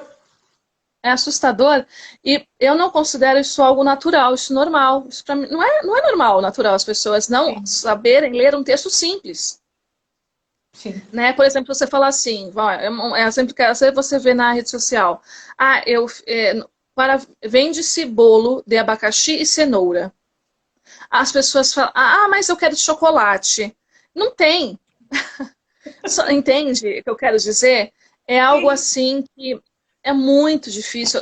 Isso eu tenho observado dentro das redes sociais e fora delas, porque assim, quem é professor de língua portuguesa também trabalha, né? Hoje, essa interação que as pessoas fazem com a linguagem, eu não estou falando do preconceito linguístico, nem nada disso, dessas abreviações que são feitas, não é nada disso, mas é analisar de que forma que as pessoas utilizam esses recursos que poderiam ser utilizados de maneira mais inteligente, talvez, ou que de outras Sim. formas, né? E assim, uma dificuldade muito grande. Então, assim, um dos entraves do ensino remoto no Brasil, durante a pandemia, foi a questão da leitura, do entendimento leitor. Você pode fazer um texto, eu fazia assim, eu tinha o Google Meet, utilizava o Google Meet, né, que é uma plataforma, e eu disseminava um por um, passo a passo, mesmo assim eu percebia uma dificuldade muito grande, e que volta naquilo que eu falei anteriormente, da questão, né, que será que nós, de fato, somos, do ponto de vista linguístico, emancipados, né? Como é que foi essa nossa formação? Como é que está Agora, sendo essa Rogério, formação na área, né? porque primeiro as pessoas não estavam nas escolas, né? Quer dizer, a gente está Sim, vivendo a democratização escolar aí há menos de 50 anos. Então, esse sim, povo não tem, estava na escola. E agora que estão na escola, a gente está tendo que lidar com essa dificuldade, né? Quer dizer, sim, dar aula antigamente para quem tinha acesso à escola e que permanecia, porque grande parte era simplesmente expulso da escola, né? Então, a gente fica pensando em que momento que em algum momento isso aconteceu, né? Tirando aqueles grupos mais elitistas, não estou nem falando de elite só financeira, mas inclusive intelectual. Porque você vai pegar um sim, Machado de Assis, de onde ele vem, em que circunstância ele viveu, para ele poder ser quem ele era, né? Mas é uma exceção, né? A gente pensar bem as dificuldades que você enfrenta hoje na escola, ou que eu enfrentei enquanto professora, eu sempre pensava nisso. Quando eu comecei, não. Quando eu comecei, eu achava que era uma decadência. Hoje eu fico imaginando que talvez não tenha sido decadência, simplesmente é a primeira vez que aquela classe social entra na escola. não, e é mais do que necessário essas classes estarem dentro desses Sim. espaços, né? E eu acredito muito na escola pública, né? Tudo que eu faço, tudo que eu invisto na minha formação é sempre voltada, pensada nesse espaço, né? É como a manutenção E das cotas, né? As cotas têm que ser mantidas. Quer dizer, muita gente sim, luta contra elas porque eu vi, assim, especificamente na universidade, como melhorou as salas de aula. Quando elas melhoraram as salas de aula com a diversidade. E eu percebi que aqueles alunos que vinham pelas cotas, o desempenho deles é muito grande ao longo do curso. Chegam a superar aqueles que entraram, né, em outra circunstância. Então, eu acho isso incrível. Então, muitas vezes as pessoas não percebem a importância. E eu relaciono muito essa força desses movimentos que você citou, esses movimentos sociais, justamente pela entrada desses jovens nas universidades. Porque eles foram levar a voz deles, né, de gerações que não tiveram acesso a uma formação superior e que estão hoje como líderes intelectuais, né? sim, e reparação histórica, né? A cota, ela é imprescindível. Eu Sim. sempre fui a favor, mas é uma questão de ações afirmativas, de reparação histórica, e Lélia Gonzalez, Beatriz Nascimento, Abdias Nascimento, o Movimento Negro Unificado e tantos outros, né? É, aqui muitas vezes, como eu falei, né? Muitas vezes nós não conhecemos a nossa própria história, mas quantas pessoas lutaram para que essas pessoas, né? Esses jovens e essas pessoas de todas as faixas etárias estivessem nesses espaços, né? E que isso é fantástico. E, inclusive, o nosso público também na escola pública, né? São esses seres humanos, essas pessoas que eu atendo e que eu penso sempre nessa questão, né? Desse movimento, nessa questão de reparação histórica, enfim, que eles têm que ter o melhor, né? A Uhum. escola pública, ela não é gratuita. Sim, Nada é gratuito. horrível, Nós vivemos, porque hoje em dia tem um discurso muito assim, reducionista, ai, você, dependendo do que você fala do ponto de vista político, ai, você é comunista, você é socialista, as pessoas falam como se o capitalismo fosse fantástico, É. né? Como se, não sabe, ai, é uma coisa Nós assim que às vezes eu vimos na leio. pandemia, né, que o que aconteceu nos Estados Unidos da América, né? Na pandemia, as pessoas sem acesso à saúde, muitas pessoas simplesmente foram a óbito porque não tinham nem acesso ao hospital. Porque ela sabia que se entrasse, a dívida depois é impagável, né? Então, são Sim, coisas muito complexas. A e gente não pode aqui no caminhar para esse Brasil, país pobre. No Brasil, a gente não pode caminhar para esse tipo de situação, né? e aqui também as pessoas atacando o SUS, É. não tendo essa consciência, né? Enfim, É. sendo antivacina, por exemplo, enfim, e não tem como, né? E não tem como, porque muitas pessoas, às vezes, como você fala, têm acesso à informação com esse tipo de postura, de posicionamento, é, não tem como pensar, é inimaginável, né, essa questão, não tem, é absurdo, não tem Como como. você falou, falta essa leitura, que é uma leitura que realmente faça a pessoa refletir, né? Quer dizer, uma leitura em que Sim, ela tenha condições como estão sendo postas, colocadas, e falta muita fundamentação científica também, né, para as pessoas. Então, realmente a escola tem um sim, papel aí enorme, mas penso que hoje, tendo em vista o avanço das tecnologias, a escola não vai poder, como você disse, não vai poder caminhar com as metodologias antigas. Quer dizer, sim, eu acho que no contato interpessoal, o antigo tem muito ainda a oferecer. Mas do ponto de sim. vista mesmo da comunicação do conhecimento, de você poder espraiar mais os grupos que vão se interrelacionar, precisamos da tecnologia urgente e mudar as formas de comunicação, porque senão o pessoal não vai conseguir. Né? Eu vai ficar Sim, refém. e o nosso público também, né? Que, por exemplo, eu dou aula para um público que parece que já nasce sabendo com a mexer em celular, em notebook, enfim, de uma velocidade, né? Já nasceram com tudo isso. Então, assim, voltar da pandemia, retornar ao ensino presencial e retomar de uma forma arcaica, né? Porque eu lembro que na época que eu fiz a graduação em letras, eu fiz a meu TCC foi pautado, não sei se você conhece esse livro, quem está assistindo a live, o teatro foi o texto teatral, porque na época eu também sentia que dentro das escolas o texto teatral, ele era, muitas vezes, também não trabalhado ou deixado de lado, né? Tem muitos gêneros textuais, eu observo, que são colocados nem como coadjuvantes, eu diria, Sim. né? Então foi a Morta do Oswald de Andrade na época. E esse texto é uma peça assim, que não é muito conhecida dele, é um texto hermético, e ele era dividido em três atos, né? E eu me Uhum. lembro, muito do que nós estamos vivendo, parece que ele leu lá naquela década de 30, porque parece que foi aquela caixa de Pandora que abria, né? Então, tudo que nós estamos vivendo atualmente, no século 2022, se você ler essa obra, você vai fazer uma Vou leitura procurar. Não histórica. conheço, vou procurar. É, e a literatura, muitas vezes as pessoas não compreendem, né, que qual a importância dela? Por meio da literatura que muitas vezes eu consegui, enquanto estudante, eu falo como na época de aluna também, né, ter conhecimentos importantíssimos de história, geografia. Sim. Então, veja como Para algo que... contextualizar, né? Para você contextualizar cada fenômeno que se manifesta, né? Isso, né? E outra, o livro, analisando a realidade que nós temos no nosso país, é um objeto caro, né? É algo Sim, caro, é de que luxo. ainda não é acessível a todos. Quando eu falei do clube do livro, que nós queremos trabalhar, uma das propostas que eu quero trabalhar com meu amigo, trabalhar o texto propriamente dito, a nossa busca é fazer com que pessoas, buscar patrocinadores, que comprem uma determinada quantidade, que aquelas pessoas tenham acesso a esses livros, eles que circulem nesse clube, entendeu? Que Sim, não vai ser sim. algo meu e dele, não, vai ser algo que, assim, vai ser...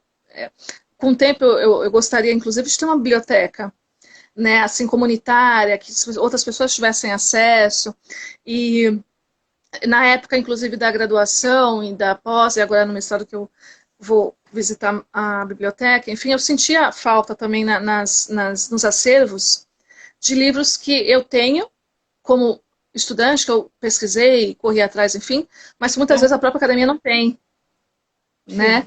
Porque qual que é a crítica que é feita em relação... Qual é a literatura que está sendo trabalhada? Que literatura é essa? Né? Então, assim, é isso que eu fui... Olha, ele está pedindo para você o nome da obra do Mário, do Oswald de Andrade, né? O nome da obra é A Morta.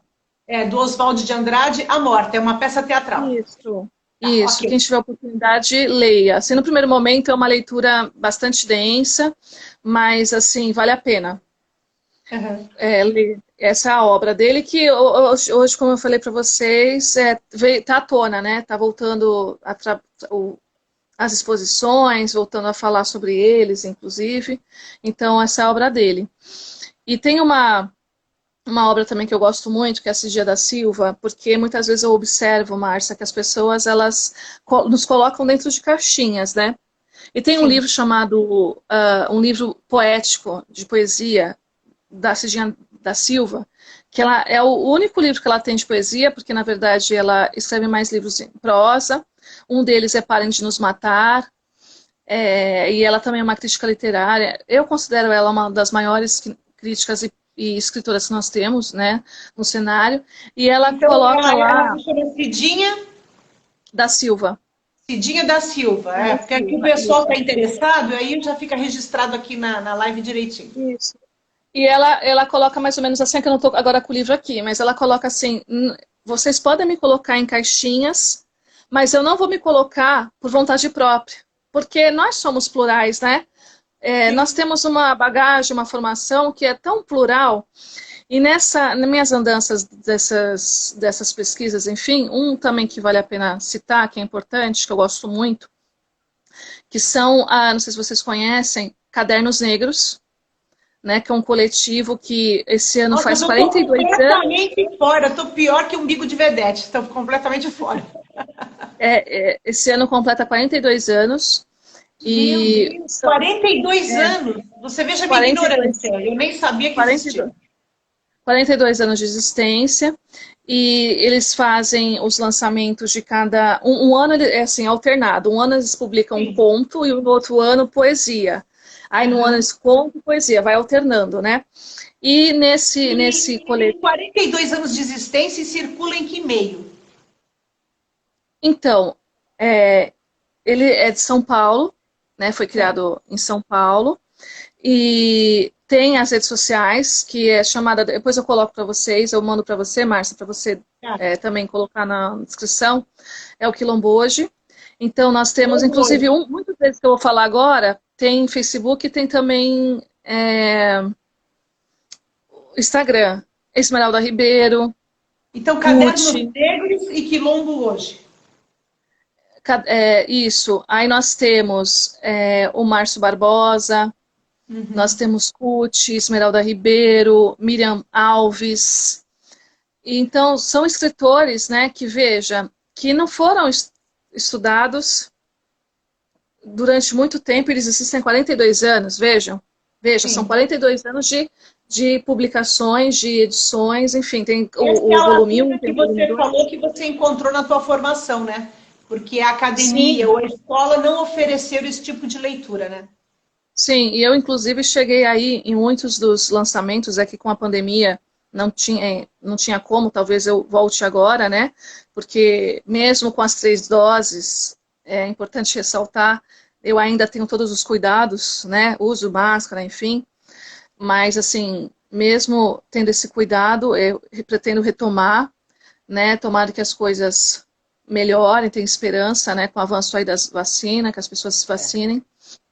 Enfim, e eu cheguei aí em muitos desses lançamentos e conhecer Cristiane Sobral também, é outra escritora maravilhosa, que tem muitos dos seus textos publicados nesses cadernos, né, que tem 42 anos de existência. Assim, é importante trazê-los, sabe, à tona, lê-los, conhecer esses escritores, que é um país que não conhece os seus escritores, não conhece a própria história, né? E tem outros também coletivos que eu gosto muito, que eu leio assim de São Paulo, da região Nordeste. Tem um coletivo muito bacana também que eu vou me lembrar agora que é tanta coisa, mas assim que eu posso depois mandar para você e para compartilhar com os seus, com as pessoas que fazem parte do seu canal, enfim, é bacana também, quem sabe um dia você possa trazê-los para falar sobre eles, viu, Márcia? É uma dica que eu dou para Sim. você, para falar sobre os cadernos negros aqui no seu canal, que seria fantástico Seria fantástico. Você me trazê-los. passa os contatos depois e eu né, pelo WhatsApp você me Tá? passa e eu Porque eles registro depois. precisam. Porque a semana que vem eu estou indo para aí. Semana que vem, se Deus quiser, eu vou ficar aí com meus filhos e aí, por isso eu não marquei mais nenhuma live, porque eu não sei como é que vai funcionar quando eu estiver aí no outro Ah, eu quero ver continente. você, Márcia. É, Eu quero ver. eu tenho até hoje as coisas que você me deu. Bolsinha, tudo, eu uso tudo. Ah, E, é, e, e eu vou estar aí. Então, eu também vou passar por a mesma situação que você colocou. Quer dizer, assim, o cuidado, né? Vai ser uma situação, assim, bastante delicada. Então, a gente vai evitando se colocar em situações perigosas, né? aglomerações. Vou evitar o máximo possível. É verdade. E voltando ao que eu estava falando, tem esse coletivo que eu falei, que é de extrema importância. Eu também leio muito autores, tem a série Feminismos Plurais também, que eu gosto bastante. Da Djamila Ribeiro, que é uma filósofa que eu gosto bastante. Tem a Carla É de Cotirene, Santos, enfim. né? É de Santos, ela? É, e tem trazido também temas importantes, o que é interseccionalidade, o lugar de fala. É Uhum. importante que nós tenhamos, enquanto professores, independente da área que nós atuemos, essa formação, né? Porque não tem como eu entrar num espaço, né, da escola, que é um espaço que deveria também trabalhar o conhecimento científico, e muitas vezes eu percebo que, às vezes, eu trabalhando com os alunos, as nomenclaturas, elas ainda não são nomenclaturas de determinados contextos que deveria ser tratado na escola, né? O conhecimento científico, independente se é educação infantil, fundamental 1 e 2, ensino médio, enfim, é a forma repensar e revisar o nosso planejamento, a forma como nós estamos trabalhando com esses públicos, né? Eu trabalho com todos os públicos, então, assim, tem que ter esse macete, né? Esse olhar, essa visão, porque a forma que eu vou trabalhar, por exemplo, com um aluno da educação infantil, e um contexto, pode ser um determinado assunto que, ao longo dos anos, ele nós vamos trabalhando com mais complexidade, Sim. né, aquele conhecimento, mas é uma forma. Eu amo trabalhar, por exemplo, educação infantil, aí daqui a pouco eu estou com uma turma de 9º ano, né, e assim, e eu adoro. Eu sou apaixonada, eu gosto muito de trabalhar com todas as faixas etárias, com jovens. Eles também, os alunos nos ensinam muito, né, Márcia?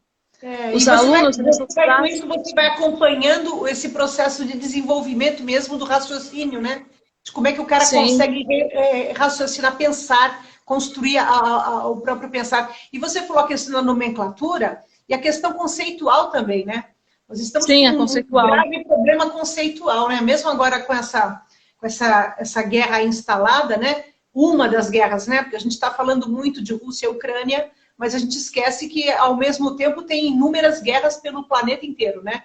Não só Tem, essa. inclusive a nossa aqui, né? Inclusive, Inclusive nós aqui, esquecemos as nossas. é verdade, né?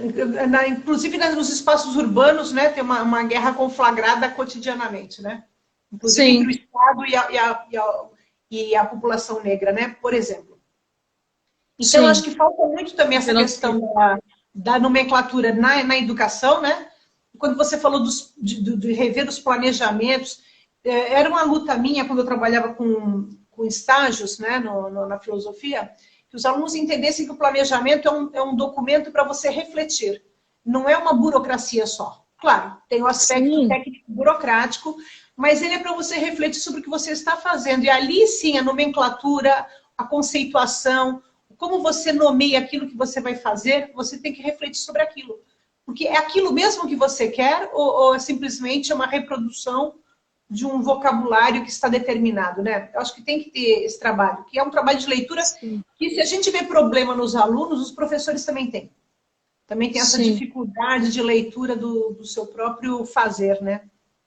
algo que é importante que nós tenhamos na nossa profissão é, não adianta eu saber, por exemplo, sobre Paulo Freire, sobre Emília Ferreiro, e não saber utilizar esse conhecimento, essa bagagem científica, conhecimento científico, aplicá-lo no meu dia a dia.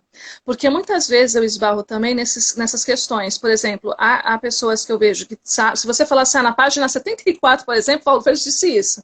Mas tá, mas o que você faz com isso? Com esse conhecimento? Não adianta nada ter esse conhecimento das literaturas que eu tenho, né? Então, assim, o que eu não posso perder é a criatividade, é a inventividade. Inclusive, é uma das questões que você tratava muito nas aulas que eu estive com você, né? Não perder, até uns textos que nós líamos do Rubens Alves, né? De algumas questões, quem está aqui do nosso curso deve lembrar. Então, eu tenho essa bagagem, mas eu preciso também, com esse conhecimento, usar a minha inventividade, a minha criatividade. Tanto é que, por exemplo, nesses últimos anos, com a pandemia, foi um desafio, por exemplo, trabalhar com a educação inclusiva de forma remota. Isso é um desafio. Sim. Certo? Porque assim, não havia textos, né? Porque muitas vezes as pessoas ficam pautadas nessa questão da academia, enfim, como que eu trabalho de forma remota, como aconteceu durante um evento mundial de pandemia, né? Com os alunos. Com os alunos. Como é que eu trabalho? Então, assim, eu tive que ter uma inventividade e eu tive um trabalho muito bacana com esses alunos. Eu consegui encontrar, eu tive que reestruturar todo o meu planejamento, porque no caso deles eu tenho o PEI, que para cada um eu tenho um planejamento individualizado, né? Porque o aluno X, ele tem um planejamento que não é igual àquele aluno um aluno que eu tenho autista, o Joãozinho, não é o mesmo planejamento que eu faço para um aluno que por exemplo, que é surdo, né, que utiliza Libras. E, inclusive, 2 anos, acho que foi 2 anos atrás, eu trabalhei numa escola, e nessa escola sou professora de sala regular, né? E eu tinha um aluno que ele era surdo e ele só fazia uso de Libras. E eu trabalhei na parte de língua portuguesa, que eu trabalho muita leitura com meus alunos, obviamente, né, que é de fundamental importância. Eu trabalhei o texto da Conceição Evaristo, não sei se vocês conhecem, você, Márcia, que também é uma escritora, inclusive ganhou o prêmio Jabuti, é uma escritora, um dos livros mais conhecidos dela, assim, pelo grande público, que não tem esse estudo que eu faço, é Olhos d'Água, que é um livro, assim, maravilhoso. E eu trabalhei esse livro, Olhos d'Água, com esse aluno em Libras. Então, quer dizer, eu tive que adaptar essa obra, né, trabalhar essa minha aula, que eu incluísse a ele e os demais integrados nessa aula. Então, veja, não adianta eu saber, é isso que eu falo, que eu chamo a atenção dos meus em grupos, assim, não adianta eu saber, ter esse conhecimento, por exemplo, tá, eu li o livro. Sim. Mas, e aí, nesse desafio? Porque de ter o aluno e eu tenho que trabalhar com ele. Eu não posso deixá-lo. Ah, não, eu vou fingir que ele não existe. Não é? Você incluiu a ele e aos demais, né? A partir de alguma coisa que você já tinha aprendido. Isso, e nessa sala, especificamente, eles estavam, inclusive, aprendendo também Libras para se comunicar com ele. Né? Porque qual que é o meu desafio e na sala regular também? É incluir esses alunos junto com os outros. Então, como que eu estruturo um planejamento que, com aquele tema que eu estou trabalhando, ele também faça parte daquele planejamento, com as potencialidades dele, porque todos os alunos têm essas potencialidades, né? E porque o ensino da educação especial no Brasil também teve vários avanços, tem a legislação federal, mas nós ainda temos, enquanto professores, sociedade civil, revermos também esse ensino, como ele está sendo feito na sala de aula. Porque o ensino desses alunos não é só matrícula, não é só matriculá-lo na escola. Não é só aquela socialização interpessoal, mas é também aprendizagem, né? Sim, de que forma que ele, né, está sendo trabalhado na escola. Como é que ele está sendo visto nessa escola? Né? Não com uma visão estereotipada, isso tem que ser muito... tem que ser trabalhado com muito cuidado, mas não. É um ser humano como os outros, né? E que todo professor, que tenho especialização na área, mas eu acredito que em todos os cursos de licenciatura, deveria também ter na sua grade, eu não sei se, eu acredito que não tenha, você pode falar melhor, porque você já foi professora universitária, grade também curricular, que trabalhe com esses professores de história, língua portuguesa, matemática, independente da disciplina, o trabalho com todos os alunos que nós vamos receber, porque a gente recebe, sim, aluno surdo, aluno cego. Então, como que eu vou trabalhar toda essa gama, essa diversidade de conhecimento, de conteúdo, né, com esse público também? Por exemplo, recentemente... O pessoal que tem vindo aqui para a live tem colocado muito isso, quer dizer, que há uma necessidade do curso já incluir essas variedades de necessidades especiais dentro de toda a metodologia e prática didática, e todos os conteúdos, né? O Libras já né, até por lei, já é disciplina obrigatória nas licenciaturas, né? Mas, ao mesmo tempo, a pedagogia hoje, ao que me parece, está mais vinculada ao que era o antigo magistério. Quer dizer, hoje a pedagogia está especificamente formada para a formação de professor. E uma das meninas que a gente conversou aqui, a Thalita, que ela trabalha especificamente também na área de educação especial, ela colocou que não dá mais, que é bem o seu perfil, que não dá mais para o professor ignorar que ele trabalha com essa diversidade. Quer dizer, eu sou da época que a pedagogia era separada, pedagogia excepcional e pedagogia comum. E a gente não tinha essa comunicação, entendeu? Então, eu sou da geração que a gente se negava. A professora Rosiane é que foi, assim, uma precursora na universidade, né? De começar a estimular a necessidade de que o professor saiba de tudo, para ele poder trabalhar com todas as... a Thalita. Com todas as pessoas, né? Então, eu acho que essa é uma questão que importa. Agora, na pós-graduação hoje, com certeza, né? Quer dizer, pelo que a Thalita colocou, é quase que o que você fez e tantos outros, é quase que automático. Você sai da pedagogia e vai buscar uma pós na área da psicopedagogia, da educação especial, da educação intelectual, para você poder estar munida de como atender a todos esses alunos, né? E não só o professor especialista, né? Que no caso você também é. Sim, e na verdade, quando nós falamos isso, não é para desmerecer, né? Porque o que eu vejo também esses embates é assim, muita luta de ego, muitas vezes, né?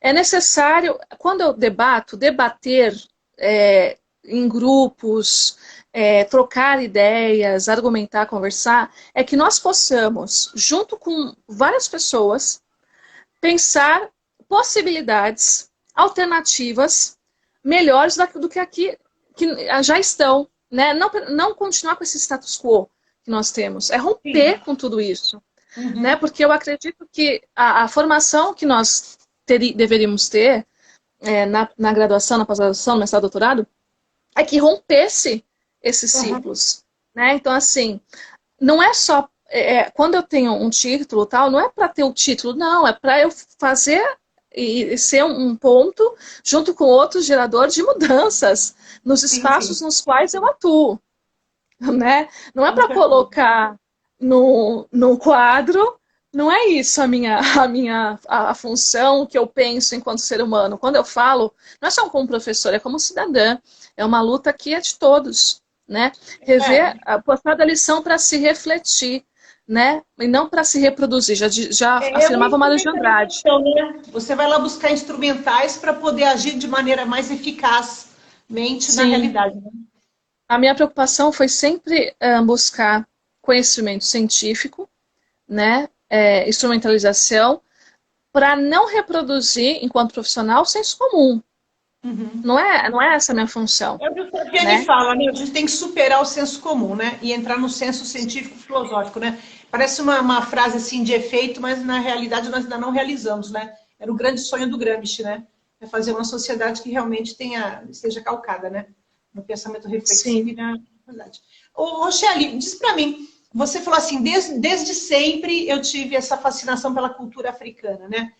O seu nome sempre me deixou assim muito curiosa, né? Nonzamo, né? Nonzamo. Eu pensava, um nome que me lembra, a sua aparência física e o nome me lembrava muito alguma coisa da América Central. Sabe quando você pensa em incas e maias e astecas, alguma coisa assim na minha mente? Parecia uma coisa de longe, como se fosse uma coisa atávica em você. Eu não sabia dizer o quê. E agora você explicou que você é de origem espanhola, né? E aí, Não onde só. é que... Não só. E de onde vem É. essa paixão pela cultura africana? Então, na verdade, só retomando a questão da minha origem, eu tenho origem cigana, marroquina. Eu sou fruto de um Cigana, eu relacionamento pensei nisso hoje, quando eu comecei a falar com você, cigana. Eu sou fruto de um relacionamento interracial, minha mãe é negra, né? Uhum. Então, eu tenho essas raízes. E meu pai é um homem branco, mas da parte do meu pai é a origem moura, espanhola, e da minha mãe a origem africana, negra, enfim, dos meus ancestrais, enfim, e Mas isso cigana também. você sabe por descrições familiares? Ou você fez um exame de DNA? Eu fui estudar também, eu fui Ah, estudar. tá. Sim, eu fui buscar, né? Porque a minha feição, ela não é aquela europeizada, né? Ela já é, muitas vezes as pessoas falam, tem pessoas que falam assim, você lembra muito, assim, falam, é árabe, né? Porque eu tenho Você lembra essa, muitos povos. Eu te olhando, você é muito é, original, você é muito particular. eu tenho mesmo em mim, na minha, assim, eu tô aqui, gente. Eu não sei passar, Márcia, eu vou até falar isso pra ti, eu não sei, eu queria estar na live toda maquiada, maravilhosa, só que eu não sei me maquiar, gente, eu tô só de batom, tá? Tô com a cara lavada, sério. Eu não sei, a Aline que sabe, a Aline que estudou comigo, que foi sua aluna também, ela faz umas maquiagens lindas, eu queria até aprender A com ela. grandote. É, então, o meu nome, na verdade, o meu nome é Rochelle, eu não usamo, eu adotei, né? Porque, na verdade, o meu nome que aparece em concurso público, na universidade, não é esse.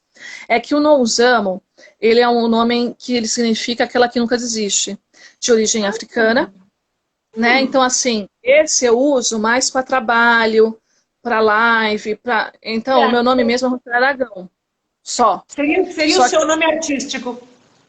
É, aí eu adotei o Rochelle Nonzamo, quando eu faço a produção de, que nem esse livro aqui, eu coloquei Sim. Aham. o meu, Esse né, eu e, vi. no Face também eu já adotei ele, aí eu faço a supressão do A, que na verdade é o meu nome, e o Nonzamo eu adotei mais para trabalhos, enfim, e essa paixão que eu tenho, ela aconteceu quando eu comecei no ensino médio, eu fui estudar o Milton Santos, que eu acredito que Sim, você... sim, esse eu conheço. Então, o Milton Santos, que é um geógrafo que deveria ser conhecido por todo estudante brasileiro, infelizmente nas aulas de geografia, muitas vezes é um autor que não é estudado pelo estudante brasileiro. O ensino médio teria muito a ganhar com ele. Ele faz o estudo do Milton Santos, que é um estudioso intelectual de renome, né, nacional e internacional, porque ele é brilhante, eu considero ele um intelectual que nós tivemos, assim, excepcional, e que eu tive a sorte de conhecer na minha aula de geografia no ensino médio. E também nas aulas de literatura, alguns autores que eu conheci, e na graduação, pelo fato de ter sentido que houve uma lacuna na minha formação do ensino fundamental e médio, eu comecei a ler escritores indígenas brasileiros, negros de outras partes da América e também do continente africano. Às vezes, tem a questão também que esbarra muitas vezes na questão da tradução, né? Tem alguns textos que não são traduzidos para a nossa língua portuguesa. Eu tenho mais facilidade, por exemplo, para estudar determinado... Então, eu tenho, às vezes, acesso, porque eu conheço determinadas línguas, então consigo ter acesso àquele tema, aquele texto, por exemplo. Às vezes eu traduzo para trabalhar com o meu aluno, né? Assim, uma tradução minha, né? Assim que eu não publico, mas assim, uma tradução minha para trazer para eles. E para ver como que o mundo e o nosso país, ele é rico, né? Olha quantas pessoas, quantos escritores, quantos autores, muitas vezes, que nós não estudamos, que não faz parte, muitas vezes, do nosso currículo, e que tem mudado, tá havendo mudança, principalmente com a Lei 10.639, que é aquela lei inclusão da literatura, história africana afro-brasileira, e depois que ela foi alterada pela Lei 11.648, de 2012, uma coisa assim. Eu sempre falo nessa lei, às vezes me foge, mas eu sei que é 10.639 e logo em seguida veio 11.648. Era o que o Paulo Campbell trabalhava com vocês, né? Isso, Paulo Campbell. Então, assim, eu fiquei muito... Na aula dele eu amava, porque assim, naquela época, como eu já tinha formação, entrei na pedagogia já com uma graduação, eu já trabalhava com essas questões, né? Então, assim, e na minha formação também, eu tive a formação de literatura infantil. Então, essa área que eu trabalho, eu também conheço autores que trabalham com esse público infanto-juvenil e que eu também trago para a sala de aula, né? Porque, assim, a formação que eu gostaria de ter tido é uma formação que fosse mais plural e mais aberta para todos os escritores, o maior número possível, entendeu? Na nossa formação, muitas vezes, é só aquelas figurinhas carimbadas, que também muitas vezes são brilhantes, enfim, mas também tem que ter a criticidade, né, de como que essa crítica que está aí nos grandes jornais de circulação fazem essa mídia, né? Tem algumas editoras também que têm livros que são, por exemplo, a editora Malê, não sei se você conhece. Lá você tem uma gama de livros que você pode comprar, adquirir, voltado para essa temática que eu amo estudar, trabalhar, porque eu estudo, leio, não para ficar comigo, mas para compartilhar com os demais. Que nesse primeiro momento com os alunos, agora nesse grupo de leitura vai ampliar o meu público, né, que são públicos de todas as faixas etárias, são com esse público do cursinho pré-vestibular, de pessoas que também irão prestar o Enem, mas também precisam ter esse subsídio, essa formação, né, importante. Esse pré-vestibular que você fala é especificamente do CAFRO? Também. É um deles, né?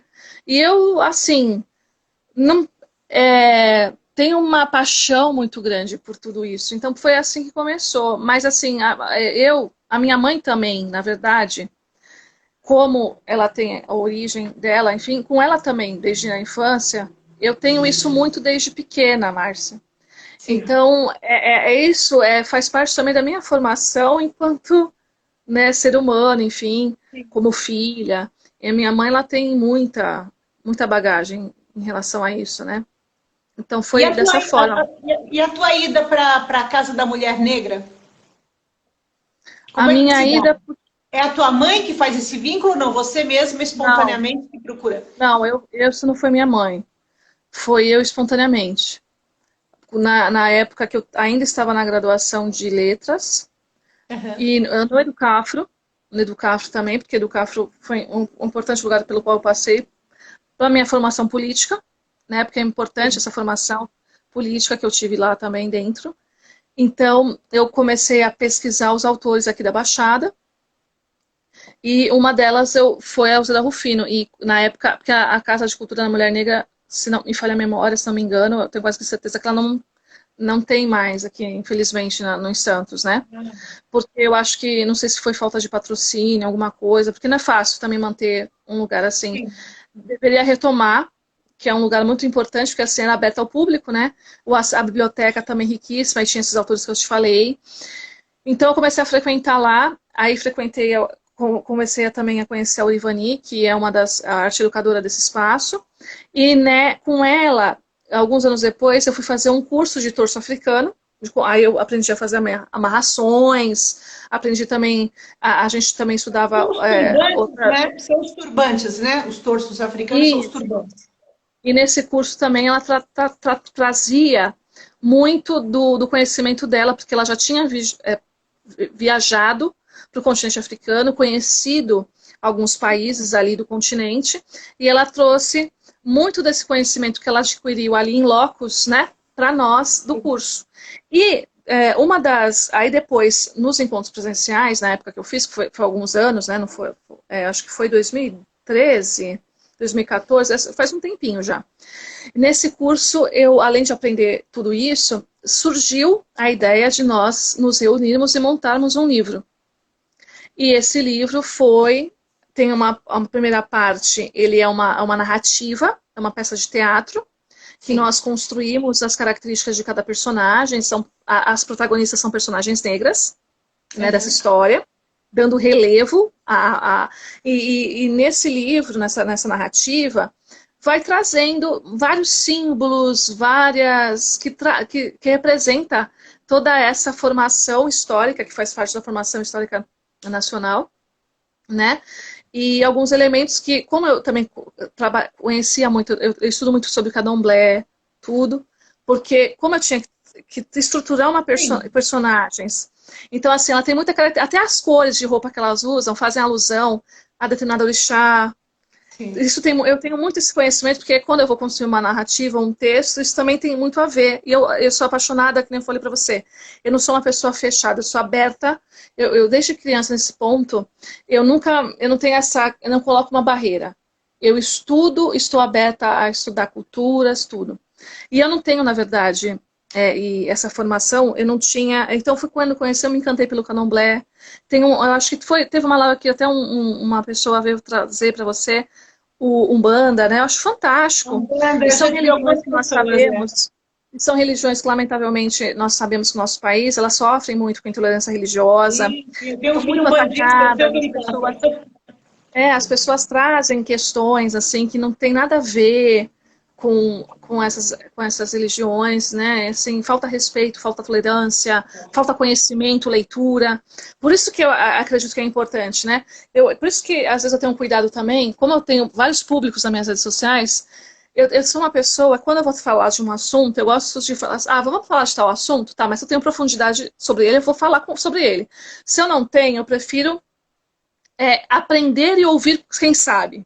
Eu sou muito disso.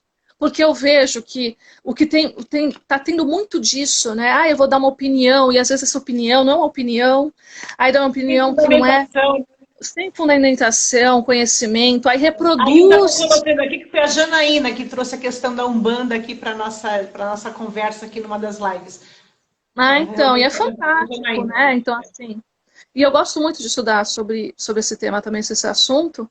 E assim, eu vejo coisas que não dialogam, não sabe assim, e que acabam reproduzindo, como eu falo para você, discursos que foram gestados em épocas passadas e que retomam ainda hoje, que é inadmissível, com todo o acervo que nós temos, com tudo que nós temos agora de acesso, não tem como reproduzir e falar, eu não sabia, ou pedir para as pessoas me ensinem, né? Eu também preciso buscar. Eu também vejo isso na observação da minha própria fala, né? O meu filho mais velho, ele me policia bastante, sabe?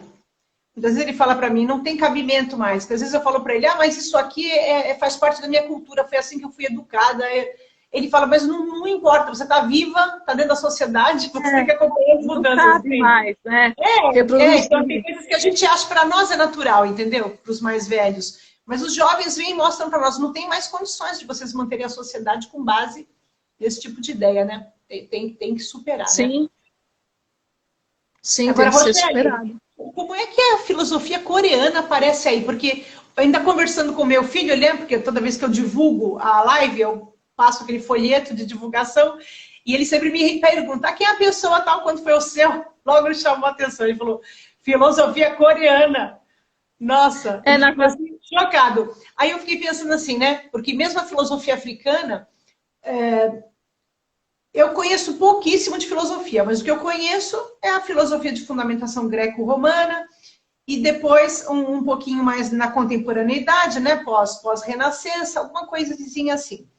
Mas existe uma discussão se existe filosofia brasileira ou não, porque existem duas perspectivas. Uma que a filosofia é fundamentada em grandes concepções, né, grandes construtos teóricos de análise, e outras que dizem que a vertente que eu sigo, que filosofia é você poder pensar com muita reflexão, pensar com muito cuidado e poder se pronunciar sobre um assunto sobre o qual você está teorizando com base na experiência. A minha visão é mais pragmática.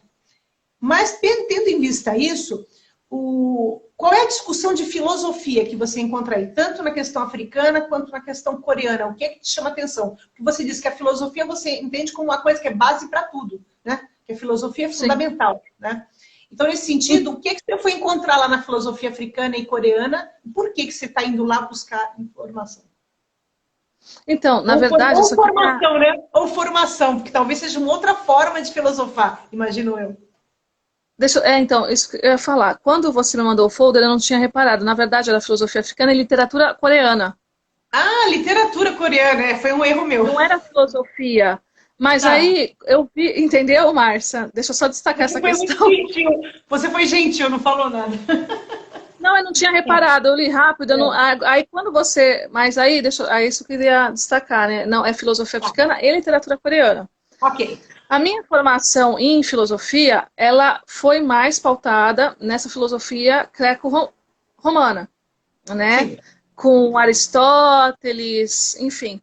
Só que por que eu fui buscar outras filosofias, outras narrativas, né? A filosofia africana foi pautada muito também pela questão dos valores civilizatórios. Quando eu fui fazer o curso que eu fiz um curso de História da África, Relações Internacionais, eu também comecei a estudar pensadores africanos. Um deles é o Cheikh Anta Diop, que ele é brilhante, né? Também é um pensador africano, assim, inteligentíssimo, formado em várias áreas. E a filosofia, eu fui buscando outras narrativas, porque muitas vezes a escola nos passa que a filosofia ela nasceu na Grécia. Sim. Né? E eu fui vendo com outras narrativas que não é bem assim. Então, que também dialoga com o meu estudo de literatura de outros povos, né? de outras populações, porque a história e a literatura é escrita por várias pessoas, não pela população majoritariamente branca. Né? Então, o que outras populações, outros povos têm a nos dizer e a nos ensinar? Então, foi nessa fase ainda de investigação, de leitura, de procura, né? E tem duas questões. Foi para a minha formação também, voltada para a minha formação humana, que eu acredito que a filosofia ela é extremamente importante. Nós vivemos numa sociedade extremamente tóxica. O que nós temos hoje, que compreende como sociedade, né? Uma sociedade do acúmulo, do ter, do querer mostrar a todo momento que nós não somos isso, aquilo. Tanto é que muitas vezes eu tô até risada. Quando eu criei meu Face, eu sou da época do Orkut, né? Porque eu nem queria muito Orkut, pra ver como eu não sou muito midiática. Eu adorava o Orkut, eu achava lindinho. As pessoas falavam assim pra mim, você não coloca a sua formação acadêmica no teu Facebook. Eu falei, mas se a pessoa quiser saber minha formação acadêmica, vai no meus Lattes. Meu currículo eu acho que ali não é lugar, não sei, não é que eu não tenho essa filosofia de vida, de mostrar aquilo que eu tenho a bagagem do meu conhecimento. Não é para isso que eu estou estudando. Então, isso na minha visão... Melhor, né? Você quer viver melhor e mais envolvida com o seu próprio mundo, né? Com esse mundo que você está comigo e com os outros. Eu acredito que a minha formação é para melhorar também, propor alternativas, possibilidades de mudanças também, nos espaços nos quais eu estou, entendeu? Então, é para isso. E eu tenho essa dificuldade, eu acho, não sei nessa dificuldade, mas eu não gostar muito de me aparecer tanto. Eu coloquei isso. Enquanto eu estava lá dando a minha enroladinha, enquanto você se organizava lá para entrar no Instagram, eu falei isso. Quer dizer, uma das características da Rochelle é a simplicidade e a discrição. Né? É sobriedade. Eu sou sóbria na manifestação dela no mundo. É um tipo de elegância, né? Eu já sou mais vaidosa. Mas cada pessoa tem a sua caracterização. Eu acredito eu era muito tímida. Quanto mais vaidade a gente tem, menos estofo, menos conteúdo. Eu tenho observado isso. As pessoas que têm muito conteúdo e muito estofo, elas são mais discretas. Porque elas não precisam mostrar. Entende? Eu lembro assim, a primeira viagem que eu fiz para cá, quando eu vim conhecer aqui o meu companheiro, né, meu marido agora, na época companheiro, eu queria falar para todo mundo que eu tinha viajado. Nossa, eu nunca tinha entrado num avião. Nossa, eu achei aquilo o máximo. Entende? E também eu me lembro assim, de eu dentro do avião me congraçando com as pessoas em volta, quer dizer, eu não consigo ficar de boca calada. Era uma coisa assim, meio de papagaio. Sabe aquela coisa de Carmen Miranda? Põe o abacaxi na cabeça, que é... Eu acho que tem um pouco disso, deslumbramento também faz muito parte da falta do conteúdo. Eu acho que quanto mais conteúdo você tem e mais competência, você simplesmente vive aquilo, sabe? Você é aquilo. Você não precisa dizer para ninguém. Eu acho que é exatamente o que você é. A minha percepção da sua pessoa, né? Que você é isso, você vive, simplesmente vive, não está divulgando com megafone, né? Eu fiz isso, eu fiz aquilo. Mas muitas vezes também isso é visto como negativo, viu, Márcia? Às vezes eu sou criticada por isso, né? E que eu também não vejo, eu não vejo também você como uma pessoa vaidosa, eu nunca tive essa leitura de você. Eu sei dar meus dribles. Nem vaidosa também, eu acredito que é diferente, até com a forma como você lecionava, tal, eu não vejo isso. Eu admiro muito você. E, na verdade, eu era também muito tímida, né? Assim, essa live é que, assim, eu não era assim. Imagina, eu nem ia me esconder, eu ia correr quando você me pedisse para isso. Porque na escola também, a minha formação ela foi muito conteudista. Isso eu vejo também, que foi uma questão que hoje, ainda bem que isso está sendo mudado, o aluno participa mais, sabe, ser mais ativo, protagonista do seu próprio, do seu próprio processo pedagógico, né? E na minha época, não. A minha formação ela é muito conteudista. A minha também. Então, assim, e a gente está vendo que isso está sendo mudado. Então, assim, ela é muito tímida. Então, isso também, essa questão das redes sociais, também talvez esteja relacionada a isso. Só que eu nunca tenho eu não tenho uma necessidade de estar. Quando eu venho falar público alguma coisa, as pessoas ficam até, não sabia falar. Mas assim, é que às vezes eu não tenho tempo, às vezes nem de entrar. A minha vida é muito corrida. Então você falando de tudo isso, é mestrado, é trabalho, é classe regular, é classe específica. É muita coisa, né? Assim, você tem... me perguntando, eu falei, gente, muito abençoada de conseguir gerenciar tudo isso. Muito abençoada. Às vezes eu fico me perguntando, como que eu faço tudo isso? Porque assim, quando acabou a pandemia, eu vi num momento de muita exaustão. Eu me senti muito assim. Ano passado, eu fiz um concurso público, eu fiz a prova do mestrado e fiz a prova para tirar o certificado internacional de língua estrangeira. Sim. E porque quando eu me curei do Covid e fiquei com as sequelas, que eu fiquei com algumas sequelas que eu estava em tratamento, eu fiquei me perguntando se eu tinha ficado com alguma sequela neurológica. Entendi. Por isso que eu fiz essa busca de... Aí eu falei, não, agora é hora de fazer essa prova, porque será que eu esqueci? Não, porque uma das sequelas dizem que é o esquecimento, né? E não, eu acho que eu tô lembrando até de coisas que eu não deveria lembrar. Entendeu? Então, eu percebi que a sequela neurológica não foi uma da questão, foi mais a questão mesmo óssea, né? De coordenação e do cabelo que eu falei pra você que eu perdi, agora que tá voltando.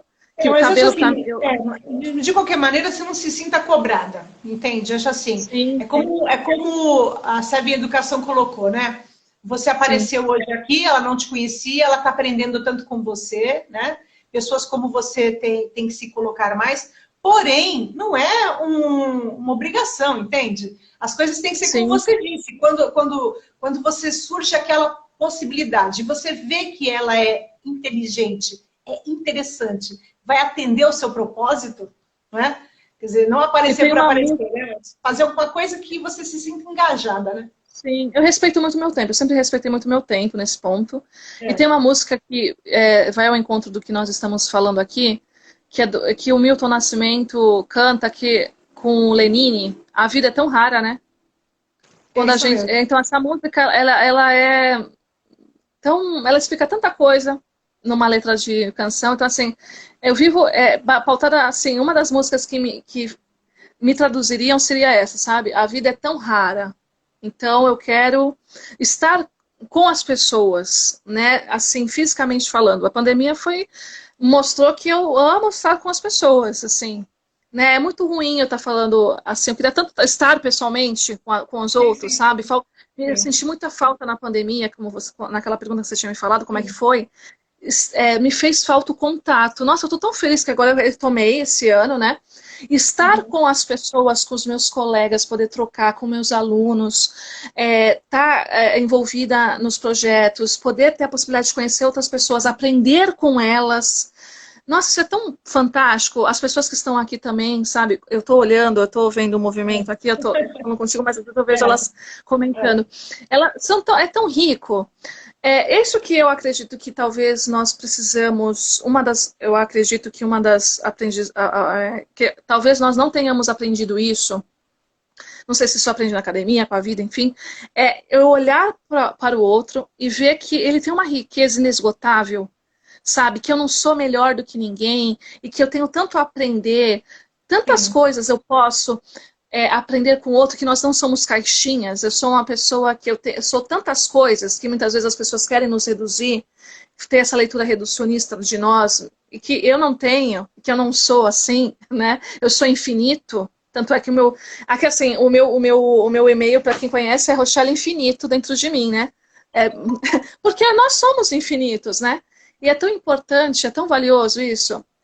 O que eu posso aprender com os outros? Então, o que eu sou hoje, a minha formação de hoje, é tudo que eu aprendi com as pessoas, inclusive tem muitas pessoas que aqui estão na live que trabalharam inclusive comigo, com elas também. Eu sou isso que eu sou hoje, eu sou essa multiplicidade do que eu sou hoje. Cada cantinho meu é um pouco delas. Eu aprendi tanto. Eu tive pessoas tão generosas na minha vida. Você é uma delas, né? Eu valorizo muito os professores. Eu lembro com muito carinho dos professores que passaram pela minha vida, desde o infantil, que eu lembro até hoje. Tem uma memória fotográfica muito forte. Desde os que passaram pela minha graduação, pela minha pós, os meus orientadores, sabe? Eu aprendi tanto com essas pessoas, com os meus colegas. Eu aprendo tanto com as crianças, com os adolescentes. Eles têm tanto a me ensinar. É isso que é a riqueza da vida, sabe? Eu estou aqui hoje nessa live, ouvindo você, aprendendo com você. Um momento que é tão importuno para mim, é tão rico, sabe? Eu estou tão, assim, feliz de estar aqui agora. Que é precioso. Esse tempo, eu estou doando esse meu tempo em você. Essa é a vida rara, né, que você estava falando, né? Essa é a vida rara, né? Nós estamos caminhando para o final da live. E eu estou percebendo que você, talvez até intuitivamente, você está fechando com uma coisa assim maravilhosa, né? Quer dizer, essa coisa que me lembrou até quando o Fagner canta, né? Uma parte de mim é multidão, né? Isso. Outra parte é tristeza e solidão. Quer dizer, a gente tem um pedaço que somos nós, mas tem um outro pedaço que é junto com todo mundo, né? Quer dizer, e ninguém aprende sozinho. Como você falou, você vê o lado da educação infantil, lembrando as professoras, né?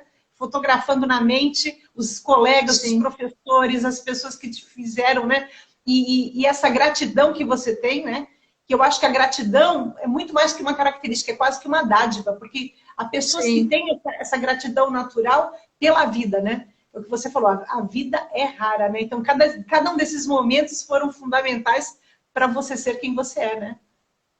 Ah, sim. E eu tenho uma bagagem, assim, eu tenho 35 anos já, né? E eu tenho 14 anos, se não me engano, de magistério, faz um tempinho. E eu tenho tanta coisa para viver e eu passei por tantos espaços, porque, assim, a minha formação me possibilitou eu estar em tantos lugares, em tantos municípios, em tantas prefeituras, em escolas particulares, públicas, enfim, ter conhecido várias pessoas e foi tão rico, né? Foi tão importante para mim. E eu queria também, com o tempo, assim, que eu sei que esse canal tá bombando, tá lindo, Márcia, eu possa retornar aqui também, daqui a um tempo, para falar como é que está sendo a minha experiência na academia, que é um outro movimento. Eu vou adorar. Quando você estiver ali com o seu projeto encaminhado, isso, né? Ali perto da qualificação, eu acho que é uma hora boa para a gente conversar. Eu quero. Eu agradeço, sim. Eu vou ter que encaminhar para o final da live, porque as pessoas também se cansam, Rochelle, mas já aceito essa sua sugestão. Eu acho que vai ser maravilhoso a gente conversar sobre a sua pesquisa no mestrado, né? Sim. E também aceito aquela sugestão de você me indicar essas pessoas que você tem convicção, né, do trabalho delas, para que a gente possa também dar esse espaço. Não que o meu espaço seja muito privilegiado, é um canal pequeno, né? São poucas pessoas que acessam, mas são pessoas de muita qualidade, né? A gente tem as pessoas que têm frequentado aqui são de muita qualidade e elas merecem conhecer essas histórias. Aí você poderia me mandar pelo WhatsApp o nome o contato com essas pessoas, né? E aí, na medida do possível, eu começo a a entrar em contato. Porque agora eu vou ver como é que funciona esse meu equipamento lá, porque eu também sou novata nisso aqui, viu? Eu não sei usar isso direito. Vamos ver como é que vai Eu também no funcionar começo não agora. estava conseguindo compreender aqui. Passou É, rápido, eu nem vi passar. Quase uma hora eu nem vi passar nossa live. Foi passou, rapidinho, né? daqui a pouco nós vamos fazer 2 horas aqui de colocação, né? Então, É. Rochelle, eu sei que você teria muito mais para falar ainda, porque você é de uma riqueza, você é um transbordamento, né? E assim, de paixão e amor e seriedade e compromisso. É uma coisa assim, eu não sei nem como explicar. A emoção é muito grande, né? Você ter passado pela minha vida foi uma coisa assim muito significativa, muito importante. E eu fico muito feliz de você ter aceitado o convite. E espero que você consiga superar todas as sequelas dessa pandemia, tanto psicológicas quanto físicas, que você possa deixar tudo isso para trás, né? Claro, é uma marca indelével, vai ficar sempre aí, mas que você possa superá-la, né? E que você consiga ir se desempenhar como você deseja no mestrado, consiga o seu afastamento, se possível, né? Se não possível, ao menos das aulas, nos dias das aulas, né? E que Sim. você tenha toda essa alegria de estar construindo esse mundo novo com toda a sua militância, né? E realmente você faz diferença na vida e no mundo. Para você mesma, para você mudar a sua própria história e para mudar a história de tantas pessoas. Eu queria agradecer mais uma vez pelo convite, pelo fato de poder estar aqui, foi uma honra. Quero agradecer também quem esteve conosco nesse período de live, né? Eu agradeço também os comentários, eu li com muito carinho. Um beijo carinhoso a todos que assistiram, que acompanharam. A você, Márcia, que em breve nós possamos nos ver também, conversarmos Deus quiser. pessoalmente, né? Um beijo carinhoso e que nós possamos, na verdade, fazer novamente em outros momentos, outros encontros, enfim. Sim. E eu mando para você, assim que eu estiver conectada, que hoje eu tenho também outros compromissos, mas eu te mando sim esses nomes que eu te falei, que vai ser muito rico para o seu canal, para você e para quem acompanha, né, o teu trabalho e as pessoas que estão sempre acompanhando a live, conhecer também essas histórias, né, essas pessoas que eu citei aqui, que tem outras muitas que eu possa citar, enfim. Agradeço de coração, muito obrigada. Foi muito prazeroso estar com vocês. Eu também agradeço a todos que estão aqui e desejo um bom almoço para todo mundo, porque nós estamos tomando o horário do almoço e que vocês possam ainda se divertir bastante no dia de hoje, viu? Um beijo, Rochelle, um beijo para todo mundo. Tchau, um beijo. Muito obrigada. Eu que agradeço.